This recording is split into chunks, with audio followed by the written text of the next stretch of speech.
I'm Andrew Huberman, and I'm a professor of neurobiology and ophthalmology at Stanford School of Medicine. And I'm wearing these red lens wind-down Roca glasses because we are recording this late at night, which is unusual for us.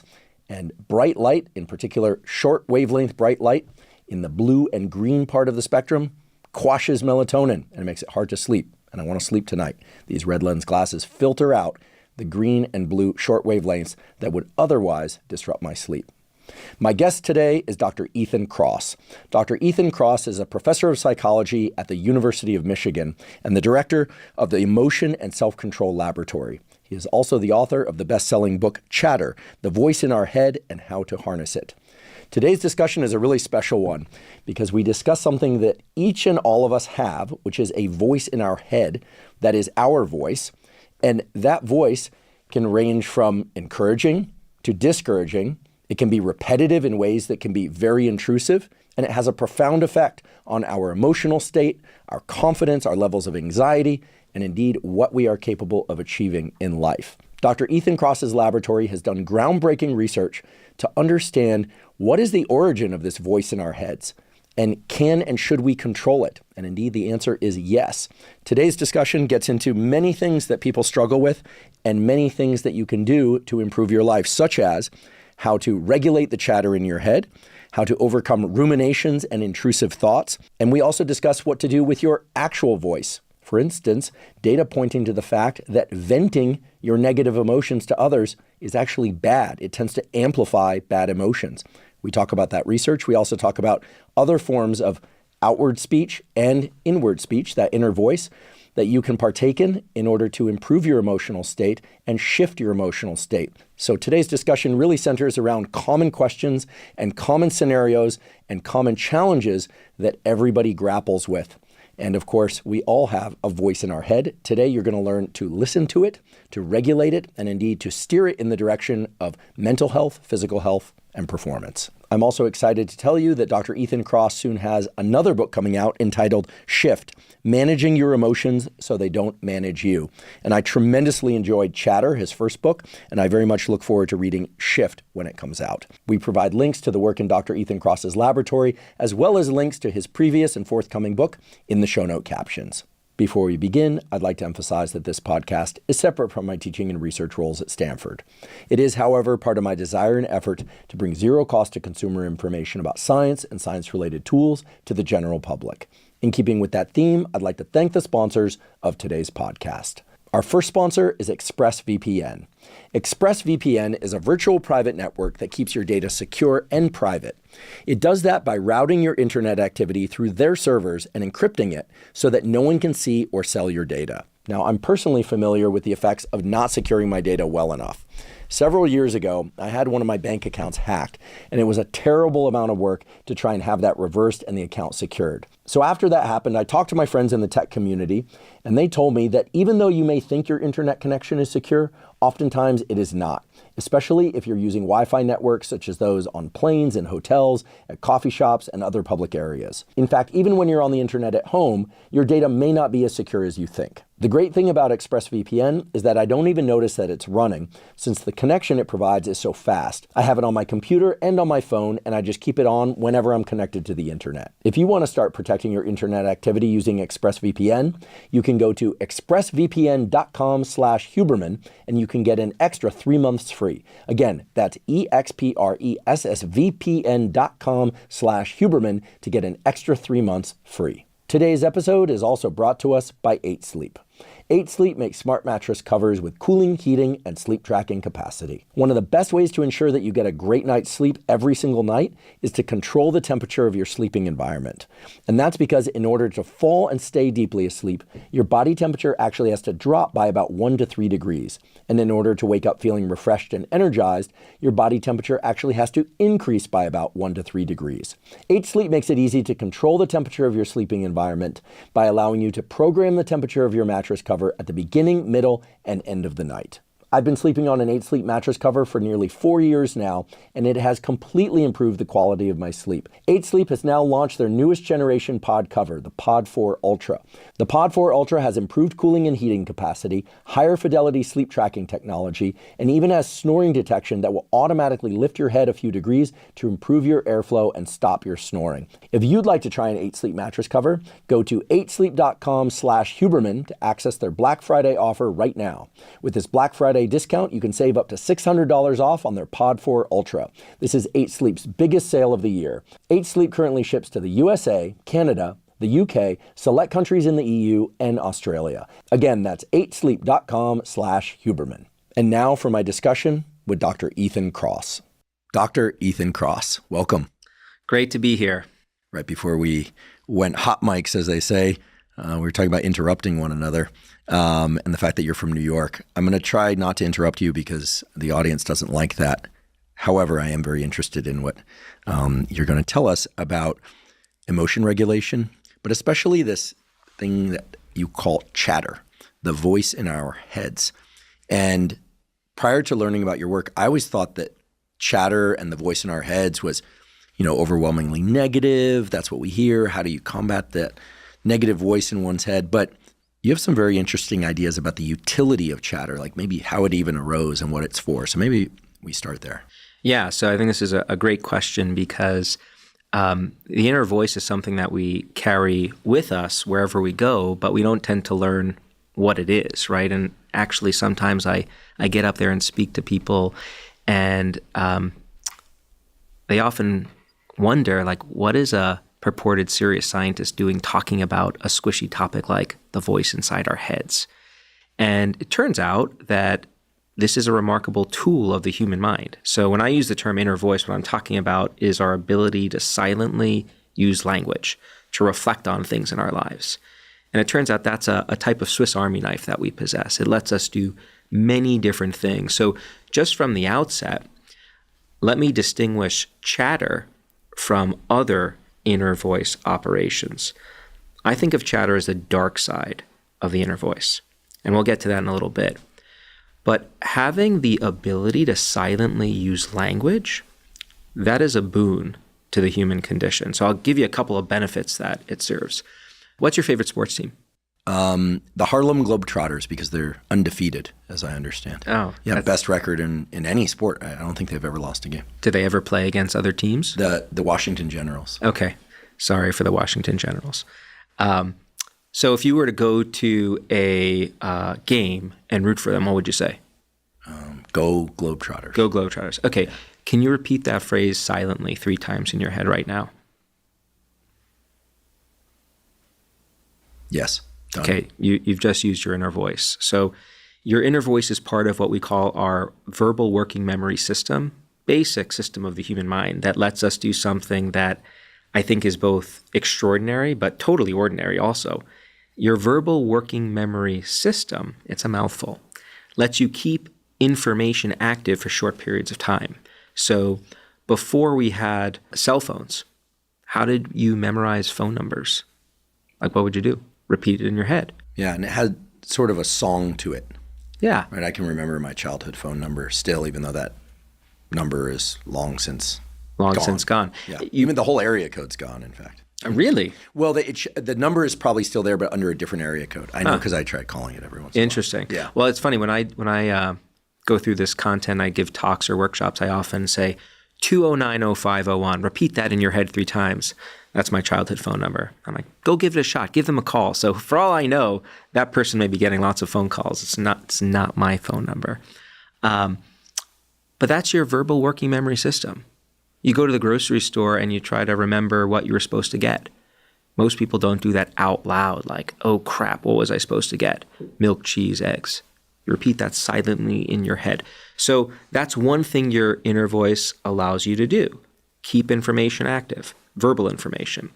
Your inner voice also helps you simulate and plan. So before presentations or interviews, a lot of people report going over what they're going to say before that event. Do you ever do this?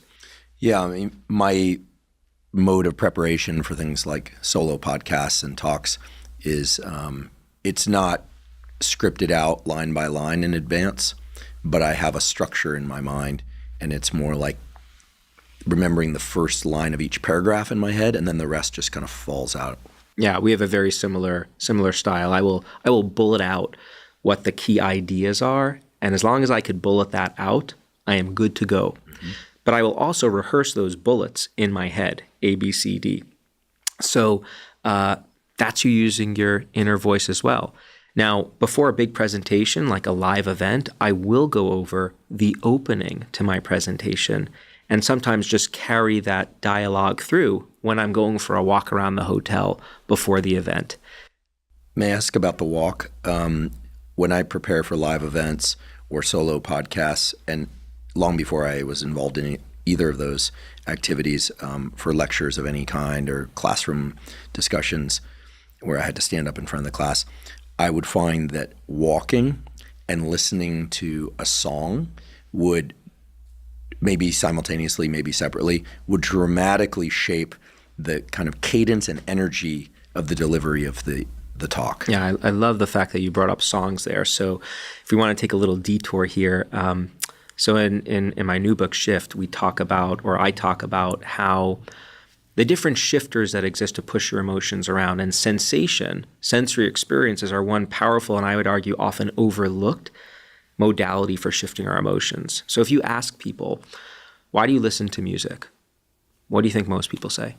It makes me feel good. Feel, right? It's about emotions, feel good. So one study, the number was around like 96% of participants who were asked gave the answer that you just gave.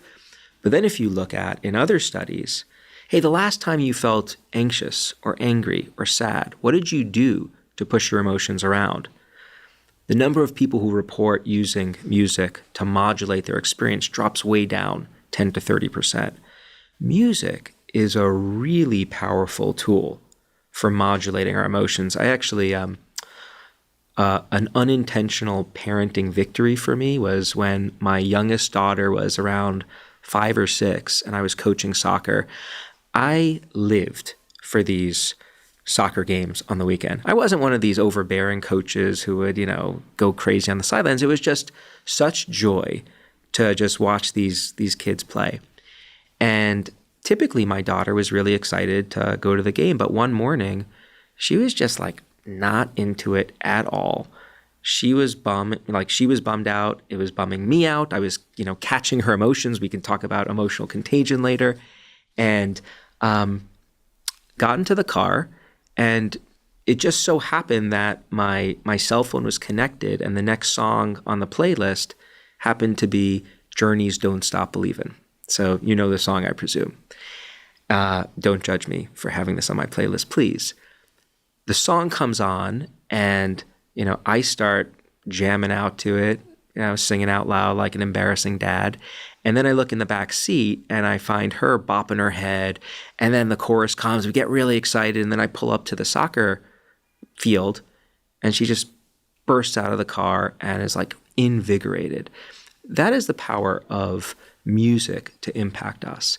So I will often also have songs on prior to big talks that I'm getting ready to, get in that mental frame of mind. And I don't think it's a coincidence that many athletes do this as well. They've stumbled onto this tool that is quite powerful for pointing our emotional experience or our emotional trajectory in the direction we want it to point. So it's interesting. I was thinking about music in reference to shifting emotion, as you just gave an example of. Yeah. Feeling like motivated, and then your daughter's motivated by the don't stop. Right. Okay, I'm not going to sing it. Keep going. No. We'll do it together. I will not do that. And then someone will cut the clip and listen. They'll run it out. They'll spool it out. And then, no, I have a truly terrible singing voice. But I wonder, has the study ever been done or something similar to this where people who are feeling pretty good or very good are exposed to sadder music and vice versa? People who are feeling sad exposed to sort of ecstatic music or positive lyrics. Because I've often wondered whether or not humans like or dislike when things or people try and shift their state. Yeah, I know in myself when I'm like feeling upset about something, I don't want to feel upset. I don't think anyone wants to feel upset. But if I hear a song, there's like that's positive. There's a moment where I'm like, I can feel it kind of pulling on me. And you sort of know, like I could follow that trajectory and probably get out of this. And sometimes one does, and sometimes one doesn't. And this gets to I think a more fundamental issue, which is why I'm asking, which is, are we supposed to feel our emotions as a way to, sort of dissolve them when we don't want them, kind of the cathartic approach? Or would listening to sad music when we're sad just amplify the sadness? These are great questions. And I have they touch on a couple of amazingly important issues that we need to get into. So let's just do them serially. So number one, has the study been done when you expose people to different kinds of emotion, music, sad versus arousing, happy music? Do you see that push people's emotions around? Yes. In fact, sensory tools like music or visual images are one of the most powerful tools that we have in our arsenal for pushing people's emotions around in the context of experiments. So we want to induce a particular kind of state. We can play certain kinds of music or show people images that are designed to elicit positive or negative emotional experiences. So images being another sensory modality, vision.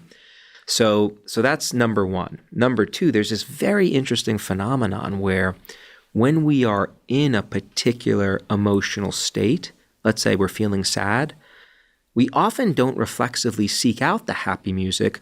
We don't go to Journey. Instead, we go to Adele, right? We're going to Chicago. I'm giving you my age bracket here, right? Like the music that has sad associations for me. So there's this mood congruency. If I'm feeling a certain way, I'm going to go deeper into that state and have the music facilitate me. Why on earth would we do that? Are we all masochistic? Do we just want to feel even worse? This gets at, I think, a critically important point that is not always talked about, which is all emotions are functional when they are experienced in the right proportions, not too intensely and not too long. So sadness, as an example, is an emotion we experience when we've experienced some loss that we can't rectify right away. Like something has happened and you can't fix that. So you've lost someone. And so what does this emotion do? Well, it hijacks the way we are thinking, feeling, and our bodies are responding. So it motivates us to introspect, to turn our attention inward, to reflect on this situation, to now try to make sense of it, right? Something really important in my life has happened. I now have to change the way I'm thinking about my life so I can find meaning and move on. My physiology is slowing down so I can engage in that slow introspection. But what's also really interesting about sadness is it's also impacting my facial display, giving a sign to all of the people in my environment to say, hey, maybe we should check up on that person, that guy, because he looks like he's on his own in a corner, right? So can you detect when someone is sad? If you see like a sad facial expression? Yes. When I used to teach these summer courses at Cold Spring Harbor on the North Shore of Long Island, the students would come in from all over the world. And I've been there. It's a great place. It's awesome. Summer camp for scientists, although there are laboratories all year. And I eventually was director of a course there, and my co-director and I used to have this debrief at the end of the first day or two where we would talk to one another and we would go over the list of names and we'd say, and she was remarkably good at this, just extraordinary, like a superpower at saying, I think everyone's settling in well, but I noticed that so-and-so was kind of like might not be adjusted to the jet lag or might not be acclimating so well. And it's a very tight-knit group, and the course is quite long for a course like that, but it's important that everybody kind of feel engaged early on. Yeah. And people have a tendency to dominate in those intellectually, competitive environments. And she could just pinpoint who it was that was feeling a little bit outside the group. We knew how to ameliorate that really quickly.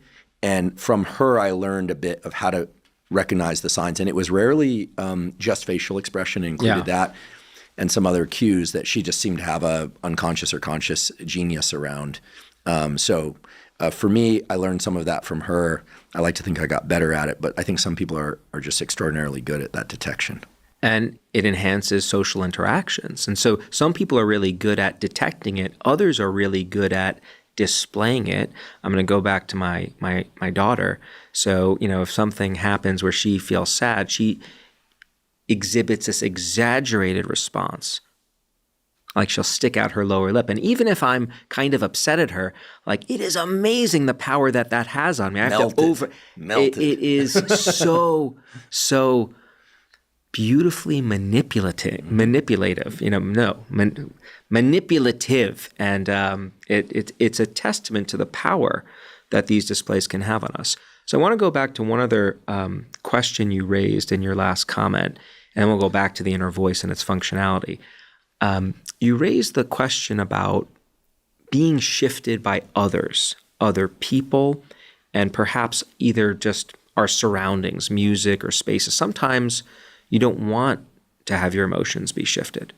And in fact, when other people try to do that, it can elicit what we call reactance. Like you get defensive because I don't want you pushing me in the particular direction. I think that's a really important point that we need to be aware of as people living and working in these social environments where we're often well-intentioned, but sometimes our well-intentioned behaviors can backfire. And so there's this beautiful research which shows that if you see someone suffering and you volunteer to help them and they haven't asked you to help them, that can blow up in your face.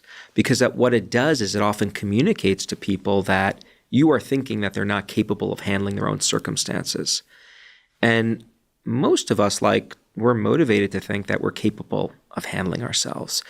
And so there are still ways you can help people in those circumstances. It's called providing invisible support, which involves providing support to the person who can genuinely benefit from it, but not shining a spotlight on the fact that that is what you are doing. So how might this transpire?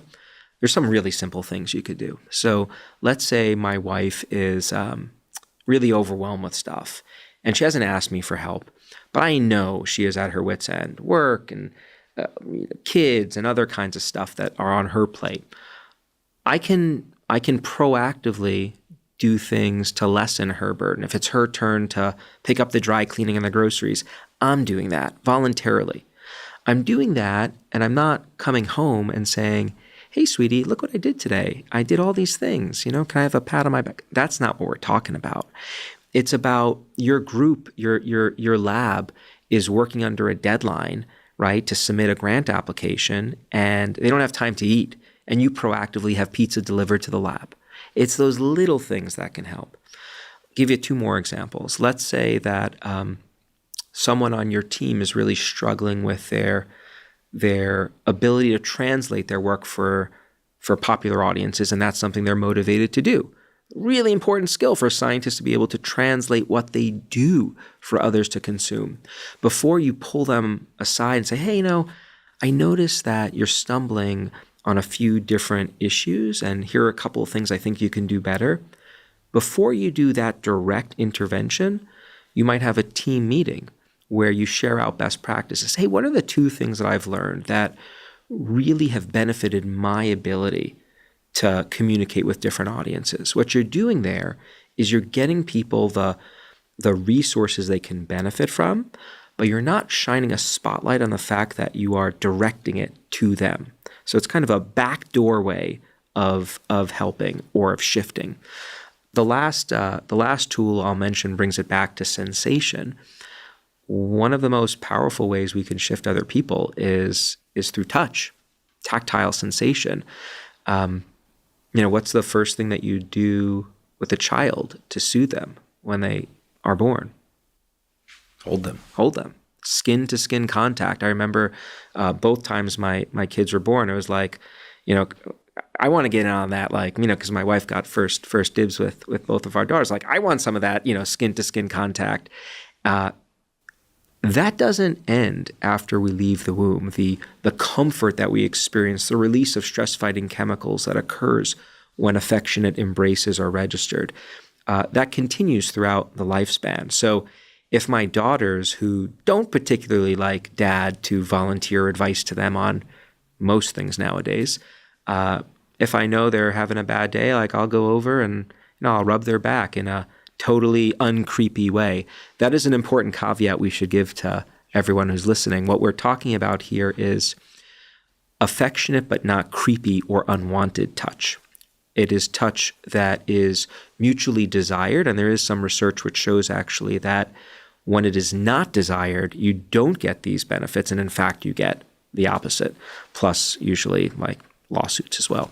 Yeah, sure. No, I definitely believe that as a primate species, which we are old world primates, I think they call it allopathic grooming. Like you'll see these images of these monkeys and lots of different species of primates, just sitting nearby one another, where one just has its hand,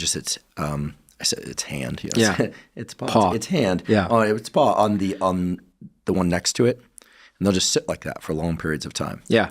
And then sometimes they're doing like an active grooming of removing, parasites. This is very important in the primate world, as we know. But, grooming and picking and these kinds of things, you see it in couples. It's actually can be kind of endearing. I suppose at its extremes, it's kind of gross, but, it's rather endearing to see somebody kind of like remove a piece of lint off somebody, their partner's a jacket, or even just touch that is, it doesn't look like it's geared towards any specific outcome. Yeah. Right. It's and it doesn't necessarily appear romantic or that it's grooming. So maybe the lint example isn't the best one, but where you just see people that are just like, actually on the flight down this morning, because I had to fly in early, I was sitting on the aisle seat. In the middle was a boy. He was probably 14, 15, and his mom was at the window seat. And I went up to use the restroom, came back, and he had fallen asleep on his mom's shoulder. And I took a look. It was a very endearing moment. And then when we landed, I said, the ability to sleep anywhere is a superpower. And he said, I learned it from my dad. And he said, and it was a moment where I just thought it was just a very pleasant thing to see them in this touch on the plane. He clearly felt comfortable enough to do that. I remember thinking like, humans were a lot like the other primates. Yeah, there's a beauty to it, and it is a tool. It is one kind of shifter that has to be obviously used in the appropriate context. All of our sensory modalities are powerful tools for, I would argue, relatively effortlessly shifting our emotions, and I think that's really important because people often think that regulating our emotions is hard work. To the extent that they believe you can regulate your emotions at all. We'll talk about that in a little bit too, I'm sure.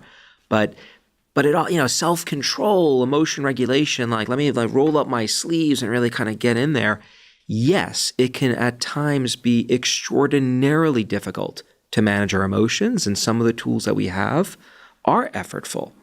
One example would be expressive writing, this wonderful tool for working through problematic experiences. You sit down, just let yourself go for 15 to 20 minutes a day for 1 to 3 days. This is the Pennebaker. This is the Pennebaker writing effect. This is just a remarkably wonderful, side effect free, you could argue, intervention for helping you deal with curveballs that life throws at you. You have vast amounts of data supporting the practice. Vast amounts of data. Pennebaker really deserves, in my opinion, if not the psychology equivalent of a Nobel Prize, I don't know what that is, but it deserves real deep praise for developing that method, because it's essentially zero cost, takes a little bit of time, and there's just hundreds of studies showing that these 10 to 15 minute cathartic writing, just free associative writing, usually as I understand with a writing utensil is probably better.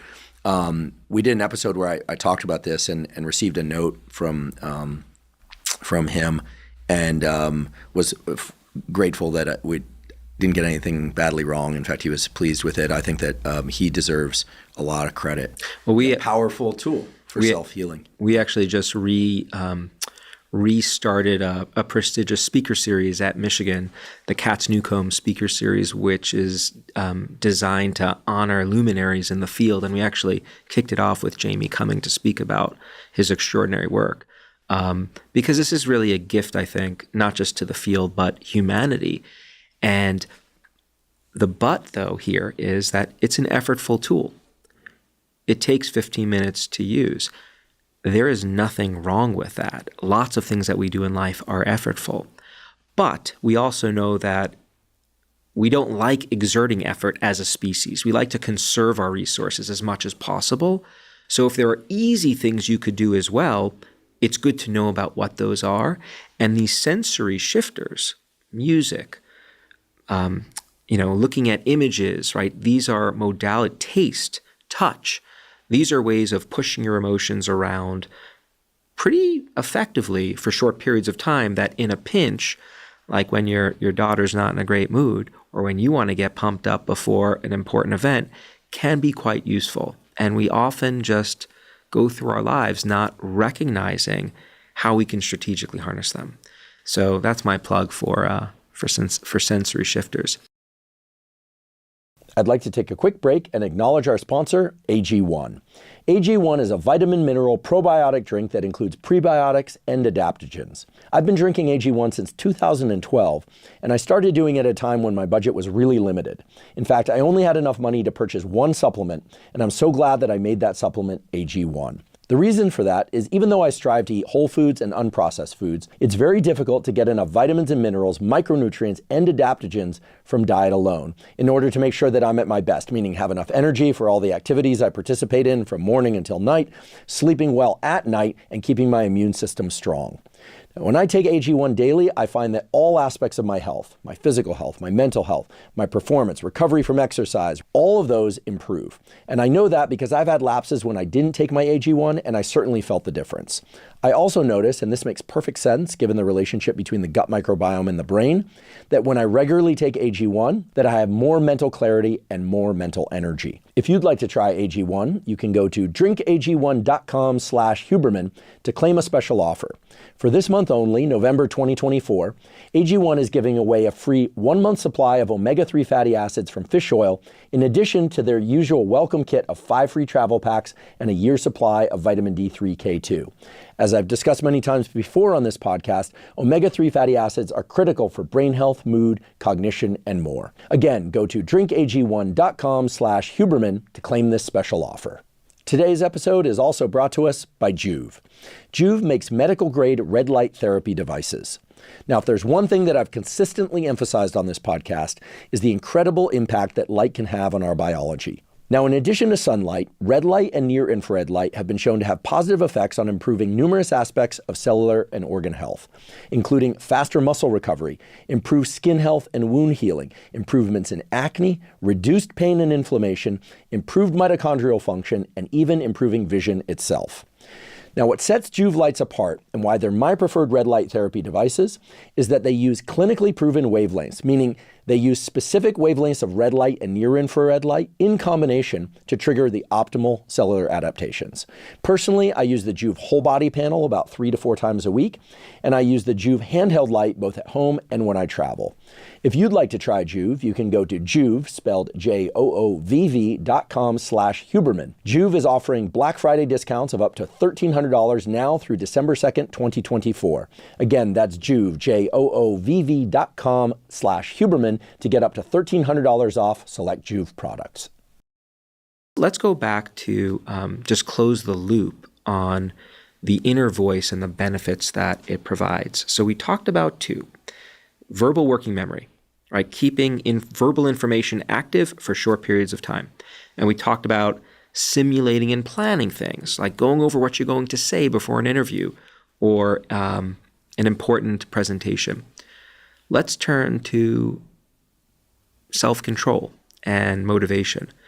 So you exercise, because you've talked about exercising. Yeah, I try to exercise 6 days a week, although some are short workouts, some are longer. Yeah. You ever talk to yourself when you exercise? Oh, all the time.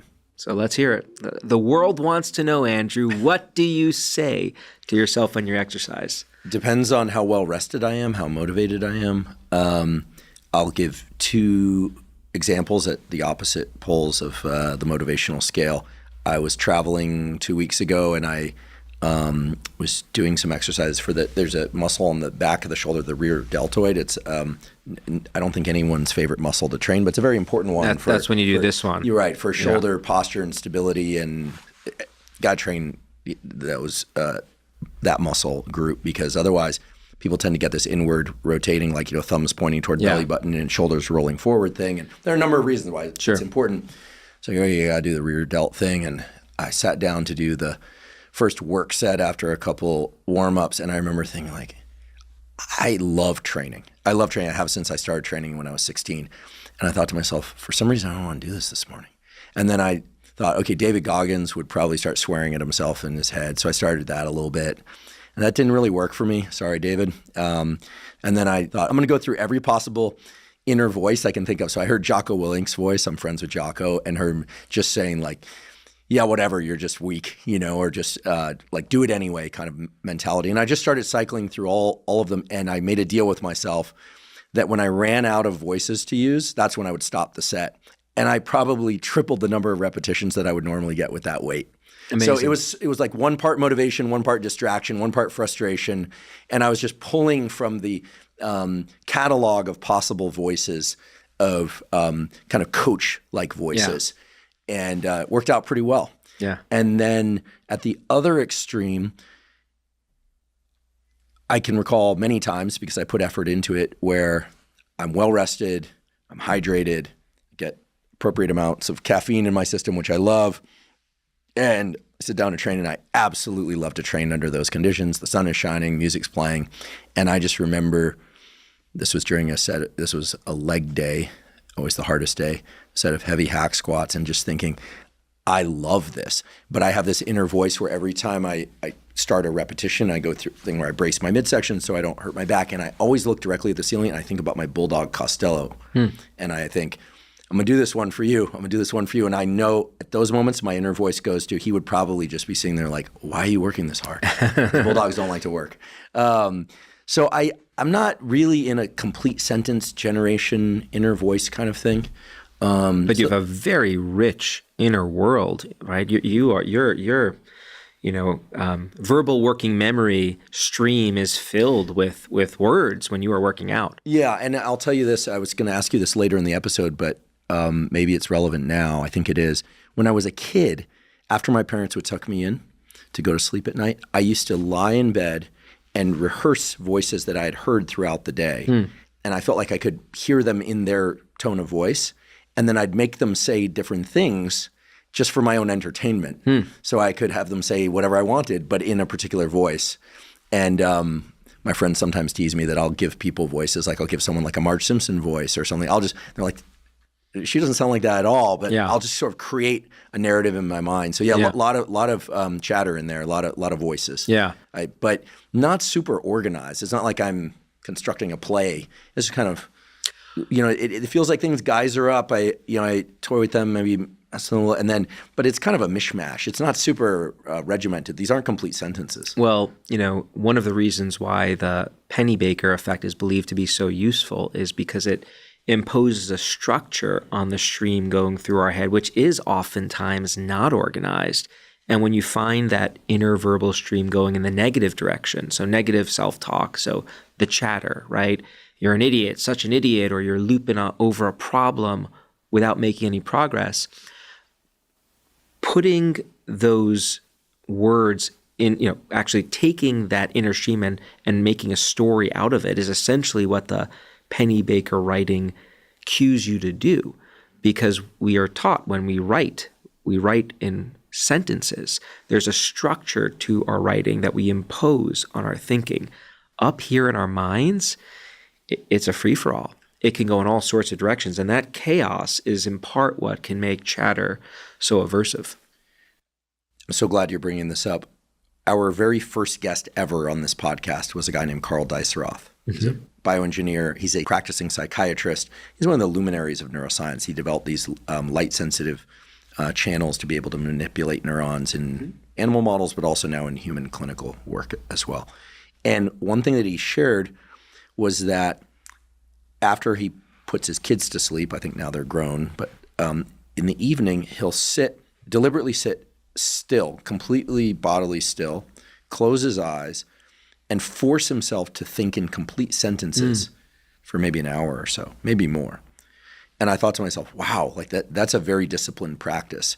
It also speaks to what you're saying, which is that typically thinking in complete sentences is not the default That's of right. the mind. So I don't know what his specific reason for doing that is. He shared a few of them on that podcast episode, but I'm sure there are others as well. But I tried it. It's very difficult to, especially with eyes closed, to not drift into multiple narratives. Kind of the stream sort of split into tributaries, and then it sort of you dissolve into sleep or kind like of meditation experience. Yeah, almost dreamlike state where you're these liminal states. Yeah. Well, that's I think where the writing provides a tool to structure your thinking. Talking has a similar modality. So when we talk to people, there is a structure to the way we converse, where we're not. If I were to just talk to you the way I pinball in my mind, you wouldn't be able to understand me, and you would think I'm out of my bleeping mind, right? Because I would be unable to have a meaningful conversation with you. So there's some research which shows that if you get people to think of to recall a chatter-provoking experience. So think about something negative that's happened to you, and then you randomly assign them to just think about it and work it through in their mind versus write about it, so i.e. a Penny Baker writing-like condition, or talk about it to someone else. The talking and the writing both do better in terms of how they feel when they're done as compared to the just thinking, because there's no guardrails to the way we think. That we are taught, I should add, because we're going to give people guardrails later in this episode. So in addition to using the Penny Baker approach, and by the way, we'll provide a link to some resources for the Penny Baker journaling, because there's some free online resources that I think are really powerful for people to use if they want to use that as a template. For cathartic reasons, or just get one's mind around a problem, or something I'm very familiar with, waking up and just feeling like everything is kind of not a storm in there, but a bit too disorganized to get my head right, you know? And so I need things to get my head right. Sometimes it's music, sometimes it's writing. Sounds like journaling is just a really useful practice overall. It's a useful practice, and it's an underutilized practice. So we did 2 pretty large studies during COVID to look at how are people regulating their emotions on a daily basis to deal with the anxiety surrounding COVID. And we gave them a series of tools that they could check off if they used the tools that day. And we learned a couple of really interesting things. Number one, there are no one-size-fits-all solutions for folks. So remarkable variability characterized the tools that worked for person A versus person B. Number two, it was seldom the case that people used one tool. In general, people used on average 3 or 4 tools each day, which I think is another really important take-home, because I am often asked, as for example, what is my favorite tool for managing emotions? I don't have a favorite tool, because I'm typically using multiple tools, and most people are doing exactly the same. So it's kind of like what we're learning about emotion regulation is, in some ways, it's similar to physical exercise. You're not only going to work out your rear deltoids with the same exercise every day. You would have like funky looking shoulders if you did, right? And you'd probably be pretty weak in lots of other parts of your body. You're doing multiple things, and the multiple things that you do to exercise, I'm guessing, are different from the multiple things that I do to exercise, yet we may well be equally fit. Well, you may be a little bit more fit than me, but I doubt it. You get the drift. So there's this beautiful variability to how we manage our inner worlds. To bring it back to expressive writing, we found that expressive writing, when people used it, was really, really useful. It moved the needle on their COVID anxiety, but it was an underutilized tool. People didn't do it very much. And I think that's in part because it is somewhat effortful. I want to ask another question about movement that falls on the other end of the spectrum to what we're talking about now, which is structuring one's thoughts in the form of writing in order to parse an idea or work through an emotional state. In 2015, by the way, I use these anecdotes not because I want to focus on me, but just as generalizable anecdotes. Okay, the specifics here don't matter, but I think probably most people are familiar with having an important decision where they have to weigh, path A versus path B. And I was in that place. I was actually choosing between a job at one institution and another institution, each of which had tremendous advantages. Neither had any, like striking disadvantages, but it was a really hard decision. And those close to me at that time will tell you that it was just brutal. I've been there. Yeah. I made everybody around me suffer tremendously to the point where people were just like, flip a coin. Now, I'm not an indecisive person. I think,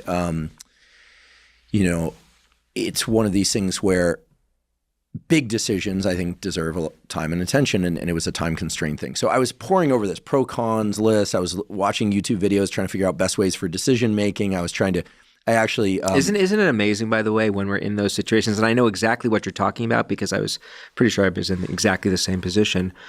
The things you do in those circumstances to get some insight are wacky. Like, I'm sure you were Googling things that you had no business Googling, these kinds of decision trees and right? Yeah. I mean, it turns wild. out they're mathematical models that like there's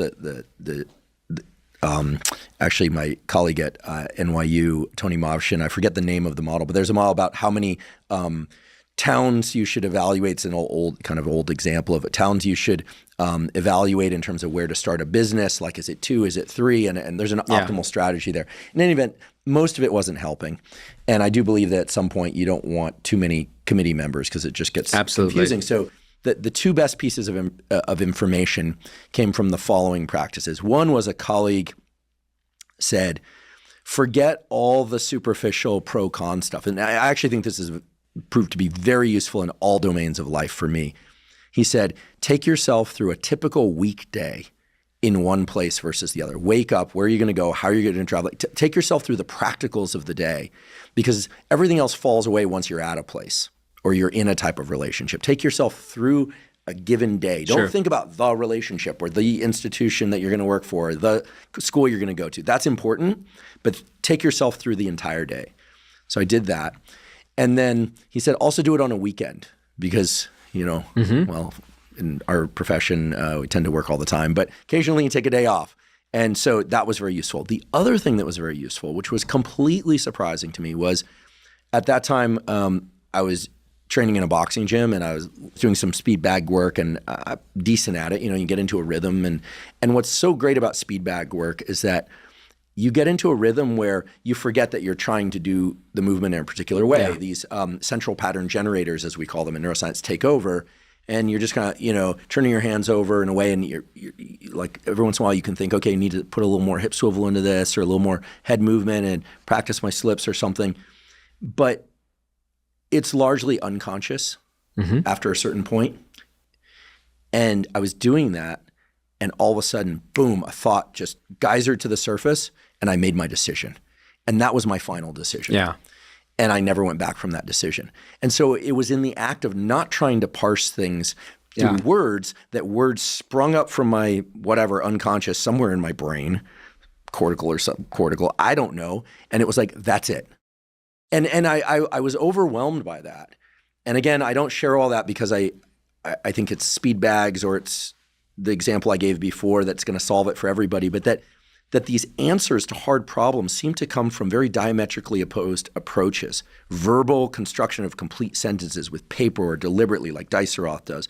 And then also like not trying to get an answer at all, boom, the answer shows up. What in the world is that? So it speaks to this idea that, first of all, there are no one-size-fits-all solutions to addressing many of the big kinds of problems and decisions we have to face. So there are different modalities to self-discovery and insight. And yes, you can think very rationally and work it through and write about it and have conversations with other people.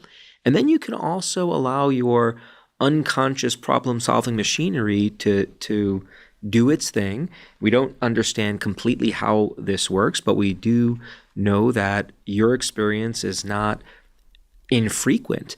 Many people report having moments of insight when they are not otherwise engaged. And one line of thinking is that we are doing problem solving behind the scenes that we're not aware of, and the solutions are bubbling up to awareness. So I actually, this may be the wrong usage of terms, but I weaponize this process for myself.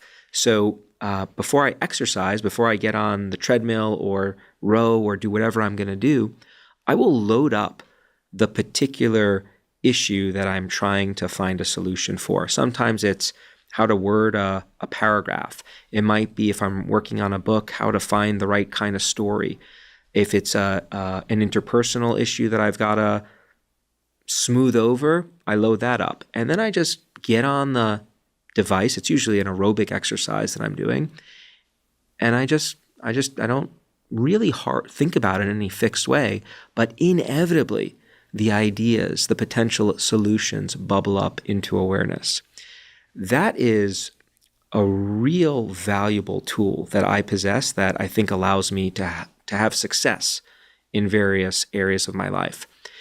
It also identifies one of the reasons why chatter can be so unbelievably pernicious. So we didn't get to all the benefits of there's one more benefit of the inner voice that I want to get to, but I'm going to take a detour here for a second because I think this is really important. If we think of chatter as the dark side of your inner voice, you're basically continuing to loop over the same problem in your head without making any progress. What if this happens? Why did this happen? I'm such a imbecile. You're just continually going over that negative phenomenon or experience. You're not making any headway. One of the things that does is it consumes our attentional resources. It acts like a sponge that soaks up those limited resources. And so what that means is when I get on the treadmill or rowing machine, and that's typically the time that I spend innovating, right, coming up with solutions that allow me to progress personally and professionally, my mind's not working to solve those problems. Instead, it is stuck dealing with this other muck where I'm not getting anywhere. And so we actually see, if you look at the literature, that one of the ways that chatter undermines people is it interferes with their ability to focus and solve problems. And that's just one way it undermines people, but that is a huge, huge liability. Is there an association between trauma and elevated levels of internal chatter? I would say even more than an association. So we often think of chatter as what we call it as a transdiagnostic mechanism. So it's a mouthful that predicts various kinds of mood disorders. So what that means is chatter refers to a process of looping, turning the same material over and over in your head. The content of that looping can take many different forms. You could inject some sad cognitions in there. I'm a shit, such a shit. Is it okay to say shit? Should I say that? Sure. David Goggins was on this podcast. Okay, so yeah. And, pretty much anything goes. Typically, we don't swear at each other, but I should hope not. I'm pretty thick-skinned if you need to, I've been called way worse than anything you've been boxing. I actually boxed in high school. I don't recommend people box unless they're, they're professional, and even then, I must say, as a neuroscientist, it's a lot of fun. Yeah, and on Wednesday nights I'd spar a little bit, but I will say this: it's there are other sports where you can go level 10 out of 10, more safely, much more safely for the brain, like Brazilian Jiu-Jitsu and things like that. You typically don't want to insult the brain. Yeah, I as a neuroscientist, I can't encourage people to box. I would agree. In any case, I promise not to leap across the table if you do the same. Fair enough. Deal? Fair deal. So basically, chatter refers to this process of looping over and over. If you inject some sad cognitions in there, I'm an imbecile. How can I? I'm never going to live up to my potential. I don't belong here. So then you get, if you take that to an extreme, high intensity, and you perseverate over time, then you're getting towards depression.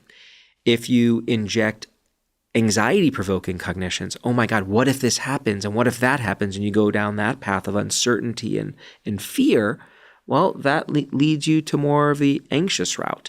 And if you are filling that loop with traumatic memories and reminders of really painful experiences, you can get pushed towards trauma too. So it is a process that cuts across many different, really serious conditions that we grapple with in society. But I want to also be clear to folks who are listening that if you experience chatter, that does not mean you have any of those disorders. If you experience chatter, welcome to the human condition, my friends, because most of us do at times. And so we often don't experience it as intensely or for long stretches of time, which tends to characterize some of those clinical groups. I'd like to take a quick break and thank one of our sponsors, Function. I recently became a Function member after searching for the most comprehensive approach to lab testing. While I've long been a fan of blood testing, I really wanted to find a more in-depth program for analyzing blood, urine, and saliva to get a full picture of my heart health, my hormone status, my immune system regulation, my metabolic function, my vitamin and mineral status, and other critical areas of my overall health and vitality. Function not only provides testing of over 100 biomarkers key to physical and mental health, but it also analyzes these results and provides insights from top doctors on your results. For example, in one of my first tests with Function, I learned that I had 2 high levels of mercury in my blood. This was totally surprising to me. I had no idea prior to taking the test. Function not only helped me detect this, but offered medical doctor-informed insights on how to best reduce those mercury levels, which included limiting my tuna consumption, because I had been eating a lot of tuna, while also making an effort to eat more leafy greens and supplementing with NAC, N-acetylcysteine, both of which can support glutathione production and detoxification and worked to reduce my mercury levels. Comprehensive lab testing like this is so important for health, and while I've been doing it for years, I've always found it to be overly complicated and expensive. I've been so impressed by Function, both at the level of ease of use, that is getting the tests done, as well as how comprehensive and how actionable the tests are, that I recently joined their advisory board, and I'm thrilled that they're sponsoring the podcast. If you'd like to try Function, go to functionhealth.com/Huberman. Function currently has a wait list of over 250,000 people, but they're offering early access to Huberman Lab listeners. Again, that's functionhealth.com/Huberman to get early access to Function. If you had to highlight for now, and we'll get back to others in a moment, the best maybe 1 or 2 ways to combat chatter, what would those be? Well, that's let me tell you about a couple of things that I do personally, because like as we try to regulate lots of different emotional experiences, different tools work for different people in different situations. There are upwards of 24 or more science-based tools that I covered when I wrote Chatter, when I got into Shift, the broader terrain of regulating your emotions. There are even more tools out there. So I don't want to presume that the tools that work for me are going to work for everyone. My first line of defense when it comes to chatter are 2 distancing tools. So when I'm using the term distancing, what I'm talking about is not avoidance per se. We should talk about avoidance later. But what I'm talking about when I say distancing is the ability to step back and view myself from a slightly more objective perspective. And it turns out there are many different tactics that exist for doing this. One tactic that I find very powerful is language. So I can manipulate the words I use to refer to myself. So I will often use my name and the second person pronoun you to try to think through a problem. Ethan, how are you going to manage this situation? If you think about when we use words like you, they are the verbal equivalent of pointing a finger at someone else. And when you use your name and you to work through a problem, it's automatically switching your perspective. It's getting you to relate to yourself like you're giving advice to someone else. And it turns out that's a really powerful tool, because one of the things we know about human beings is we are much better at giving advice to others than we are taking that advice ourselves. Have you ever experienced this, Andrew? Gosh, no. Yes, of course. Absolutely. I mean, our optics are just much clearer when we're in observation than when we're internally, unless I find that I dedicate some real minutes or hours, basically a sort of meditation, not unlike the complete sentence construction exploration that we were talking about before, of just going inward and really saying, okay, let's have a conversation about this, Andrew, and having a conversation with myself in there. And that always leads to an obvious truth. Yeah. Or sometimes a decision node that isn't clear to me yet, but it leads someplace that feels like forward. Yeah. But you're taking special steps to be able to align yourself with the advice that you would give to someone else. Like reflexively, sometimes we stumble, right? Oh, absolutely. I mean, and the number of different ways that we can distract ourselves. This is what I was going to ask in a few moments, but I'll take the opportunity now. I am wondering, as we're talking about this today, if one of the more powerful hooks of social media is the scroll aspect, that with essentially zero effort, we can pick up a device and scroll through images and movies, and it will update us update the imagery and topics, of course, according to what it senses as our dwell times on certain pages. And all of a sudden, we don't have to think about what's in our head. Yeah. My dad used to refer to surfing the internet, because at that time it was that, and scrolling social media as kind of a cognitive chewing gum. Yeah. It keeps us busy, but it doesn't provide any real nutrition. Well, it's interesting. If you go back to when Facebook first came on the scene, one of the early prompts that it would use to get people to contribute textual information to, do you remember what this was? What is on your mind? Oh, no. So you would be cued to share what is on your mind. And, in some ways, you could think of various forms of social media as providing people with a giant megaphone for their inner voice. Right? It's literally asking you, or it did, what is on your mind right now? So that's in terms of posting like what's on your mind. But in terms of consuming information, which I think most people on social media seem to be consumers more than creators. I mean, it's remarkable to me how I can, pick up the phone, and I have a specific phone with Instagram and X on it, and those apps are not on any other phones, so that it's segregated from. Yeah, smart. So if somebody sends me a tweet or sends me an Instagram post I'm not gonna open it. I can't open it on those phones. Right. And that's helped a lot. We should come back to that because that's also modifying your spaces, which is another tool that I think is underutilized. So we should talk about that too. We'll definitely touch on that. What I find is I'll say, okay, I'm going to take 6 minutes. It's 6 minutes till the hour. Take 6 minutes. Like this. And what's incredible is how fast 6 minutes seems to go by. That's what's so striking. It's remarkable and not always bad. So we often talk about social media like it is a de facto harm to society. There are negative features of social media that are well documented. There are also some, I would argue, redemptive qualities to it. I'll give you one of my personal ones, which is, sometimes like to unwind before bed, I'm thinking all day, I want to just watch some ridiculously funny short reels. Yeah, raccoon videos. Yeah. I mean, my wife looks over at me and she's like, what are you laughing at? And then sometimes I show her and she goes, why are you laughing at that? Right. So, but the algorithm has learned the specific kinds of funny videos that I like. And no, I'm not going to tell you what they are. And it just lightens the load. And so that's a way that I'm using social media very strategically to shift my emotions in a direction I want them to be shifted at a certain time. I think when we talk about social media and our emotional lives, the real challenge we face is how to learn how to navigate these new digital environments in ways that serve us rather than serve against us and undermine our goals. We basically got thrown into social media without any rule book. Yeah, we're the experiment. We're the experiment. But if you think about it, it's a new environment.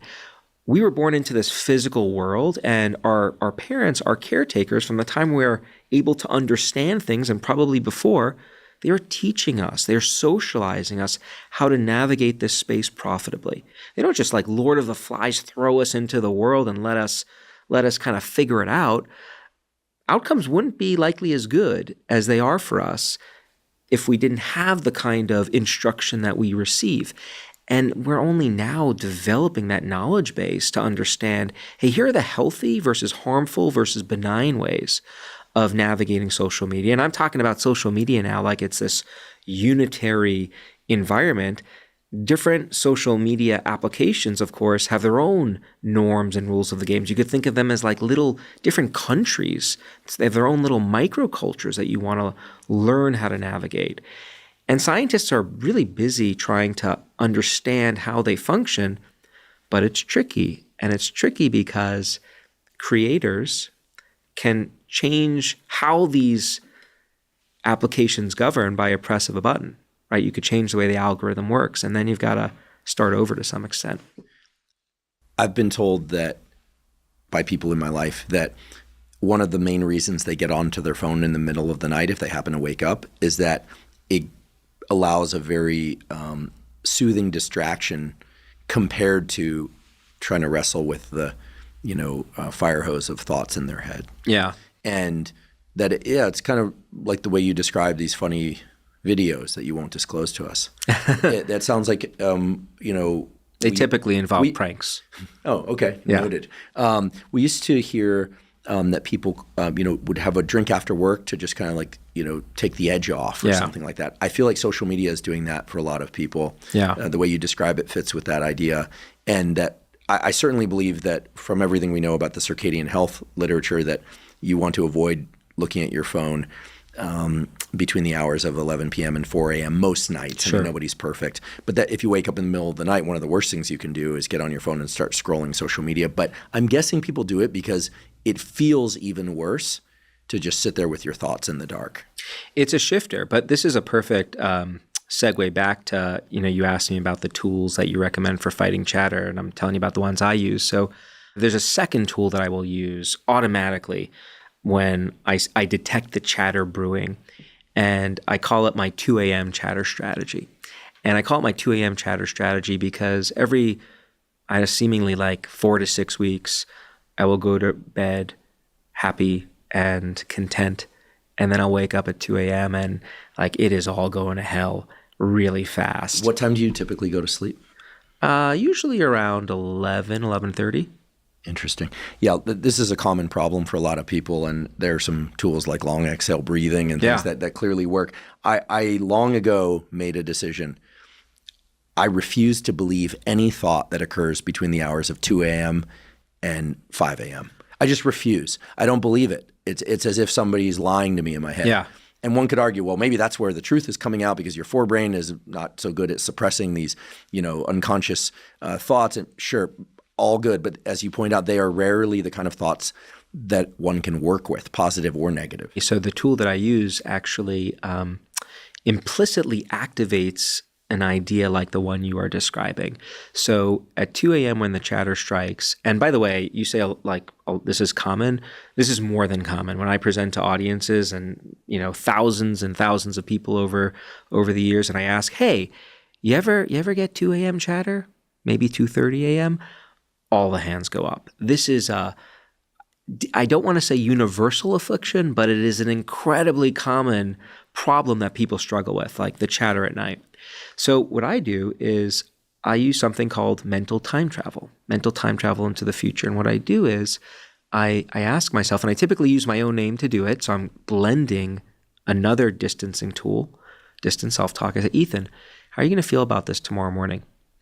No matter how bad the chatter ever is at 2 a.m., to your point, when I wake up the next morning and my brain is fully awake and I have access to my prefrontal cortex and I could think constructively about things, it is never as bad that next morning as it is in the middle of the night. We, of course, have learned that over time because how many mornings have we woken up in our lives? We could do the math. If I was more sophisticated, I'd do it on the fly. I can't, right? But like many mornings, we have experienced this, like chatter at 2 a.m., at 7 a.m., not so bad. So when you jump into this mental time travel machine and you ask yourself, how am I going to feel about this tomorrow morning, next week, next year, 10 years from now? What that does is it activates this understanding that what you are going through, as bad as it may seem, it is temporary. It will eventually subside. And that does something very powerful for a mind that is consumed with chatter. It turns the volume down on it, which for me is often all I have to do to get back to bed. So the official name for this tool is not mental time travel. It is called temporal distancing. And it's a flexible tool. You can ask yourself if you're struggling with a problem, how you're going to feel about it tomorrow, next week, 10 years from now. And it's another way of broadening your perspective. It's another kind of distancing tool that has a lot of science behind it. So those are the two of the cognitive things that I do on my own. And that nips a significant chunk of the chatter that I experience in the bud when it happens. And I should add that because I know about what chatter is and I know about how these tools work, I am exceptionally strategic in utilizing those tools the moment I detect the chatter brewing. So people will often ask, hey, do you ever experience chatter? Like, yeah, of course. Pinch me. I'm a living, breathing human being. I do at times. But I'm really good at detecting it and then implementing tools in an almost automatic manner. If this happens, if the chatter strikes, then I'm going to coach myself through the problem using my own name and you, and I'm going to jump into the mental time travel machine and ask myself, how am I going to feel about this in the future? If that's not sufficient, then I'll go to like the level 2 response, which consists of, if weather permits, I'll go for a walk in a safe, natural setting. I always feel the need to give the caveat about safe and natural, because where I grew up in Brooklyn, like the natural settings were the place you got mugged, so they were not safe. But, a park I find restorative, and there's a ton of work highlighting the restorative features of green spaces. But then what I'll also do is I'll dial up the chatter advisory board.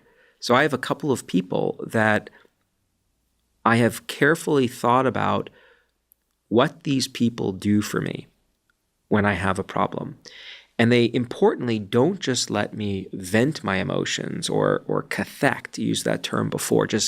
I don't just get it out. A lot of people think that the key to feeling better is to vent your emotions. There's research on this. Venting is good for strengthening bonds between people. It's good to know that, we're buddies now. I could call you up if I'm struggling. You're going to listen to me and empathize with me. That's great for our relationship. But if all you do is just validate what I'm going through, and you don't take the next step to additionally help me look at that bigger picture and problem solve, I leave the conversation feeling really good about my relationship with you, but the problem is still there. So just venting ends up leading to what we call co-rumination, which can be pretty harmful. The people on my chatter advisory board, they know to first validate, empathize with me, learn about what I'm going through. They've got my back. They communicate that powerfully. But then once they do that, they start working with me to broaden the perspective, to try to think through that problem, which I'm having difficulty doing sometimes when the chatter is really, really loud. And, typically when I get to that stage, I'm in pretty good shape. I love your examples of how you deal with chatter. Your example of going to sleep, and the reason I asked when you go to sleep at about 11 p.m. and waking up at 2 or 3, and that being a very common issue, is, as far as I understand, reflective of the fact that early in the night, our sleep is dominated by slow wave deep sleep with less rapid eye movement sleep. And then somewhere right about that transition time, it's not necessarily 2 or 3 a.m. per se, but given that you were asleep for about 3-4 hours, after about 3-4 hours of sleep, the proportion of our sleep that is rapid eye movement sleep relative to deep slow wave sleep shifts dramatically. The intensity of our dreams shifts dramatically. They become more emotionally laden. And that whole process of having those rapid eye movement sleep-associated dreams is strongly associated with the removal of an emotional load in the morning when we wake. We know this because if you selectively deprive people of early night versus late night sleep and so on. The reason I mention this is that one tool that I certainly have found useful is that, well, 2 tools really. If people just understand that one of the reasons they'll wake up suddenly at 2 or 3 a.m. is that they're undergoing this transition from one form of sleep to another. It's almost like a different beast altogether. And that heart racing, emotionally laden thoughts is characteristic of where they're supposed to be in the sleep architecture cycle. And so for me, that's number one. The other is that the tool that you provided of getting into this mental time travel, I'd like to just double click on this notion of time perception. In sleep and dreaming, time is very fluid. You can be in one environment than another. It seems compressed. A lot happens in a short amount of time. When we are in chatter in the daytime, to what extent does it alter our perception of time? And I have a very specific reason for asking this, because I believe that one of the main unifying features among the tools for dealing with depression, anxiety, et cetera, when I survey the research, is almost all of them, journaling, meditation, even some of the medications for that matter, involve taking people into a different sort of time perception mode. And it's a kind of an abstract idea, but I think this may resonate with some of the issues related to chatter. That when we're in a mental frame that's not healthy for where we want to be at that moment, awake when we need to sleep, anxious when we want to be calm and so forth, that changing our time perception seems to be the most useful thing that we can do, or at least among the most useful. So what's the relationship between chatter and time perception? And tell me more about what you mean by time perception. How broadly or finely we are binning time. So we know that as autonomic arousal, let's call it stress, but wakefulness and autonomic arousal goes up, we're fine slicing time. In fact, the pupils get bigger. We actually see depth of field changes. We get a higher resolution image of much less. It makes every bit of evolutionary sense. We can deal with fewer things better. Yeah. And typically it's the thing that we're fixated or ruminating on. Yeah. When we're relaxed, think about like sitting back on a beach and you're watching the clouds go by. It's almost like your frame rate is slower. So your higher frame rate is like slow motion. This is why people who experience trauma often feel like things are, or a car crash, you like see it in slow motion. It's not in slow motion. You're fine slicing time. Yeah. It's kind of a remarkable thing, right? Yeah. This is also how athletes learn to play with their levels of autonomic arousal. Fighters can see punches coming in it's almost like slow motion, but they can react with full speed. Likewise with tennis players, we'll describe this. So what we're talking about is dynamically changing the frame rate of one's experience. Yeah. It's a very interesting question, and there's not much data that I'm aware of directly linking chatter with these with time perception the way you're describing it. But what does come to mind are experiences of flow, which in many ways you might consider the opposite of chatter. Flow being this state where, you're just in the moment and time is effortlessly passing. The demands of the situation completely match the skills that you bring to bear. It almost seems like the antithesis of what you're describing. When I think about time and chatter, what becomes most accessible for me is this tendency that we have to really zoom in very narrowly on the object of the chatter, on the thing that is causing that distress. And we focus, so narrowly on it, which of course makes a great deal of sense, because what are we taught to do from the time we're little kids when we have a problem? Think about it, share it. Yeah, there you go. Yeah. You got it on try number one. Zoom in, focus on the problem, roll up your sleeves and get to the bottom of it. And so that's that kind of really, you're getting in there in fine-grained detail. And, that does work for us a lot of the time, but it turns out when you inject a lot of emotion into the equation, that can get really troubling. And that's where this zooming out, taking this broader view, whether you do that through visual modalities, imagination modalities like mental time travel. You could time travel into the future, like I've just described. You could also go back in time. Like I do this quite a bit when I'm struggling with some kind of adversity. I will go back in time and think of another experience in my life or someone else's life that I know of when times were even worse and they got through it. And if I got through that, well, sure as heck I can get through this. And so that's expanding our perception of time, or looking at that bigger picture to work through something in the present moment. How often do you think people, and I do believe this is related to chatter, but if it's not, we can set this aside for another day. How often do you think people are in kind of negative or positive fantasy? Like as they move through their day, I'm sure a study's been done asking people what they're thinking about. I mean, how often is it actually tied to what they're doing or they're supposed to be doing? Or are they thinking about like what they're going to do this weekend? Or maybe even constructing entire narratives of things that are like non-existent, that they would like to exist? Or occasionally we'll see this person, I think we've all seen this person, kind of mumbling to themselves, and it doesn't look like they're mumbling pleasant things. Yeah, it's because they've just been rejected by a journal editor, their article. The experience of every scientist. And it's, of course, always reviewer number two's fault. They didn't read the paper carefully enough, of course. And none of us have ever been reviewer number two. I'm being sarcastic, by the way. We've all been reviewer number two. Little academic inside ball humor there. You'll see somebody mumbling to themselves, and it doesn't look like they're mumbling pleasant things. Yeah, we don't know what they're saying to themselves. Yeah. But I'm guessing that if we tapped them and said, "Hey, what were you mumbling?" I would guess that more than 50% of the time it was kind of frustration with stuff. You kind of see this like the frustrated person. It's a hard thing to observe, actually. Yeah. So people have looked at this, and my memory of this wonderful paper, I think, was published in Science.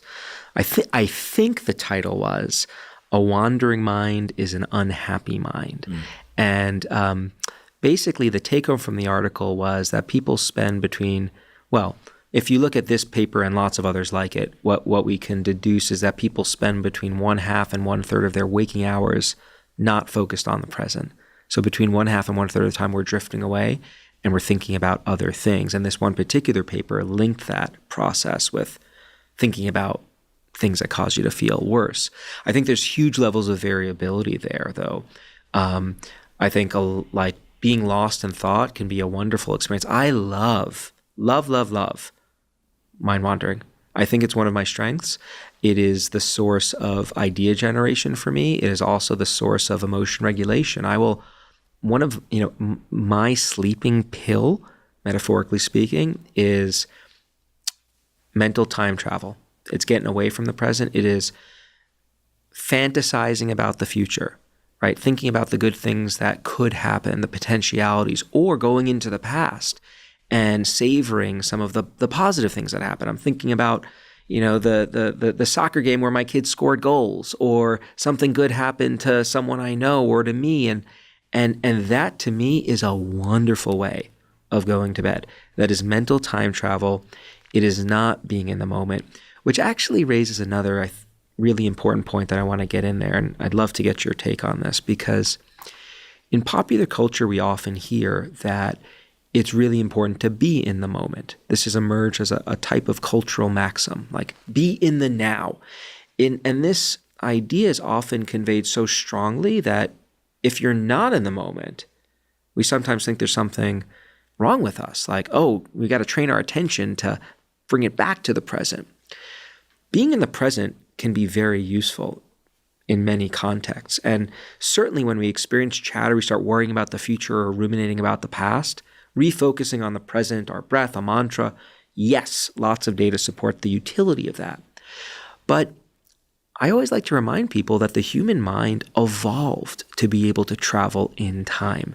And lots of amazing things accompany that process. If I can't go into the past, not only am I not savoring positive experiences which add joy and vitality to my life, I'm also not learning from my screw-ups, which sadly happen to me on a somewhat regular basis. Right? I'm learning from my mistakes by revisiting the past.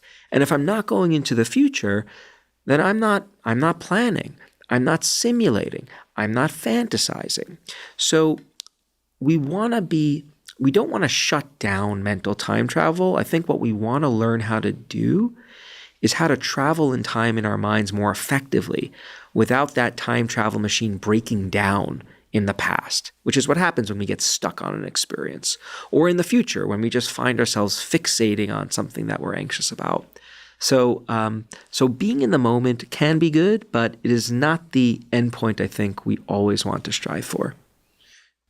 To what extent do you think that texting and smartphones, but namely texting, has interfered with sort of time-tested, meaning over hundreds of thousands of years, time-tested mechanisms for us to process our emotions and our thoughts to arrive at better ways of thinking, feeling, being? Nowadays, if you get on a train or a plane, or you're in an Uber, or you're walking to your car and you have a thought about something, that idea, it's so easy to just get into a mode of texting. Yeah. Passive participation, maybe through social media scrolling. Again, not universally bad, but you can go to passive kind of almost semi-dissociative state. Like you're not really in the parking lot anymore. You're half in your phone and half in the parking lot.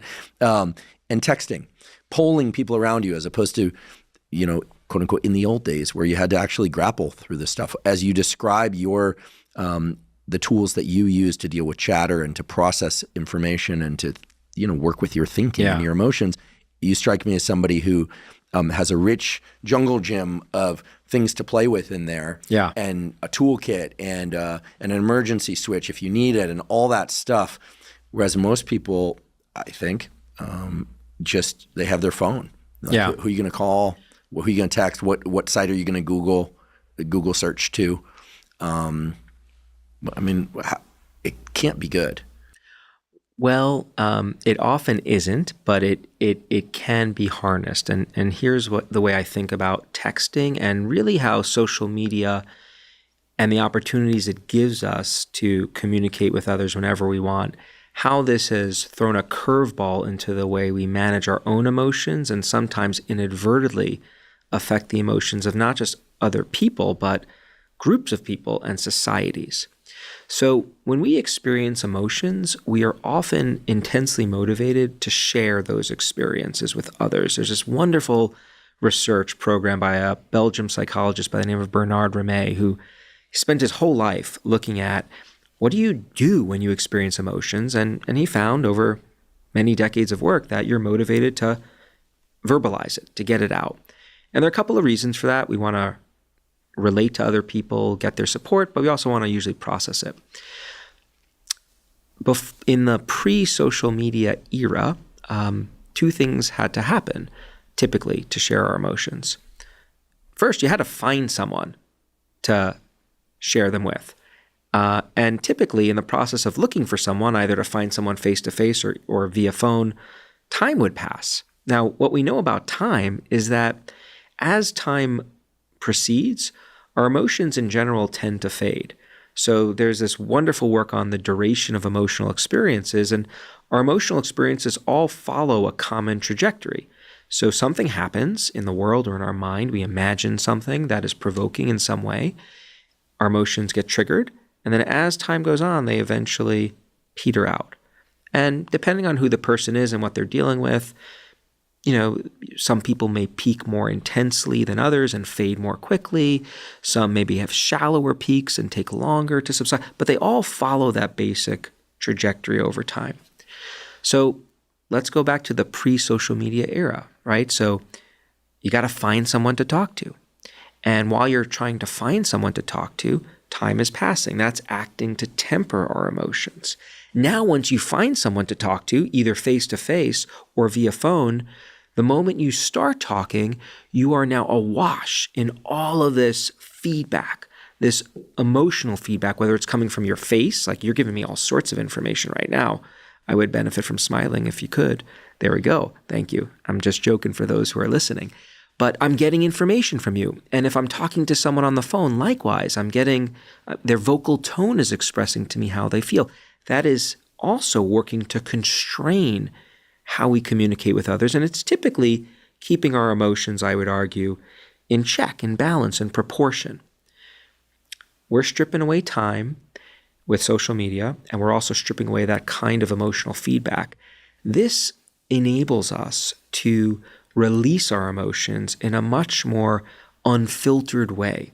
And I think this is why you often have situations that people are saying things via text or online that they would never say to another person's face or over the phone.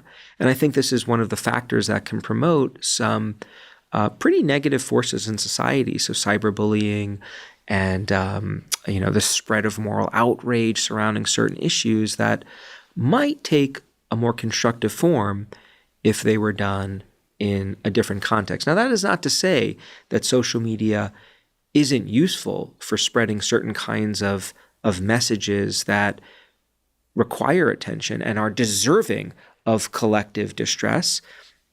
It can be an amazingly useful tool that brings about needed change. But I think we do need to be conscious of how interacting with this technology has really fundamentally altered the way we communicate emotional information.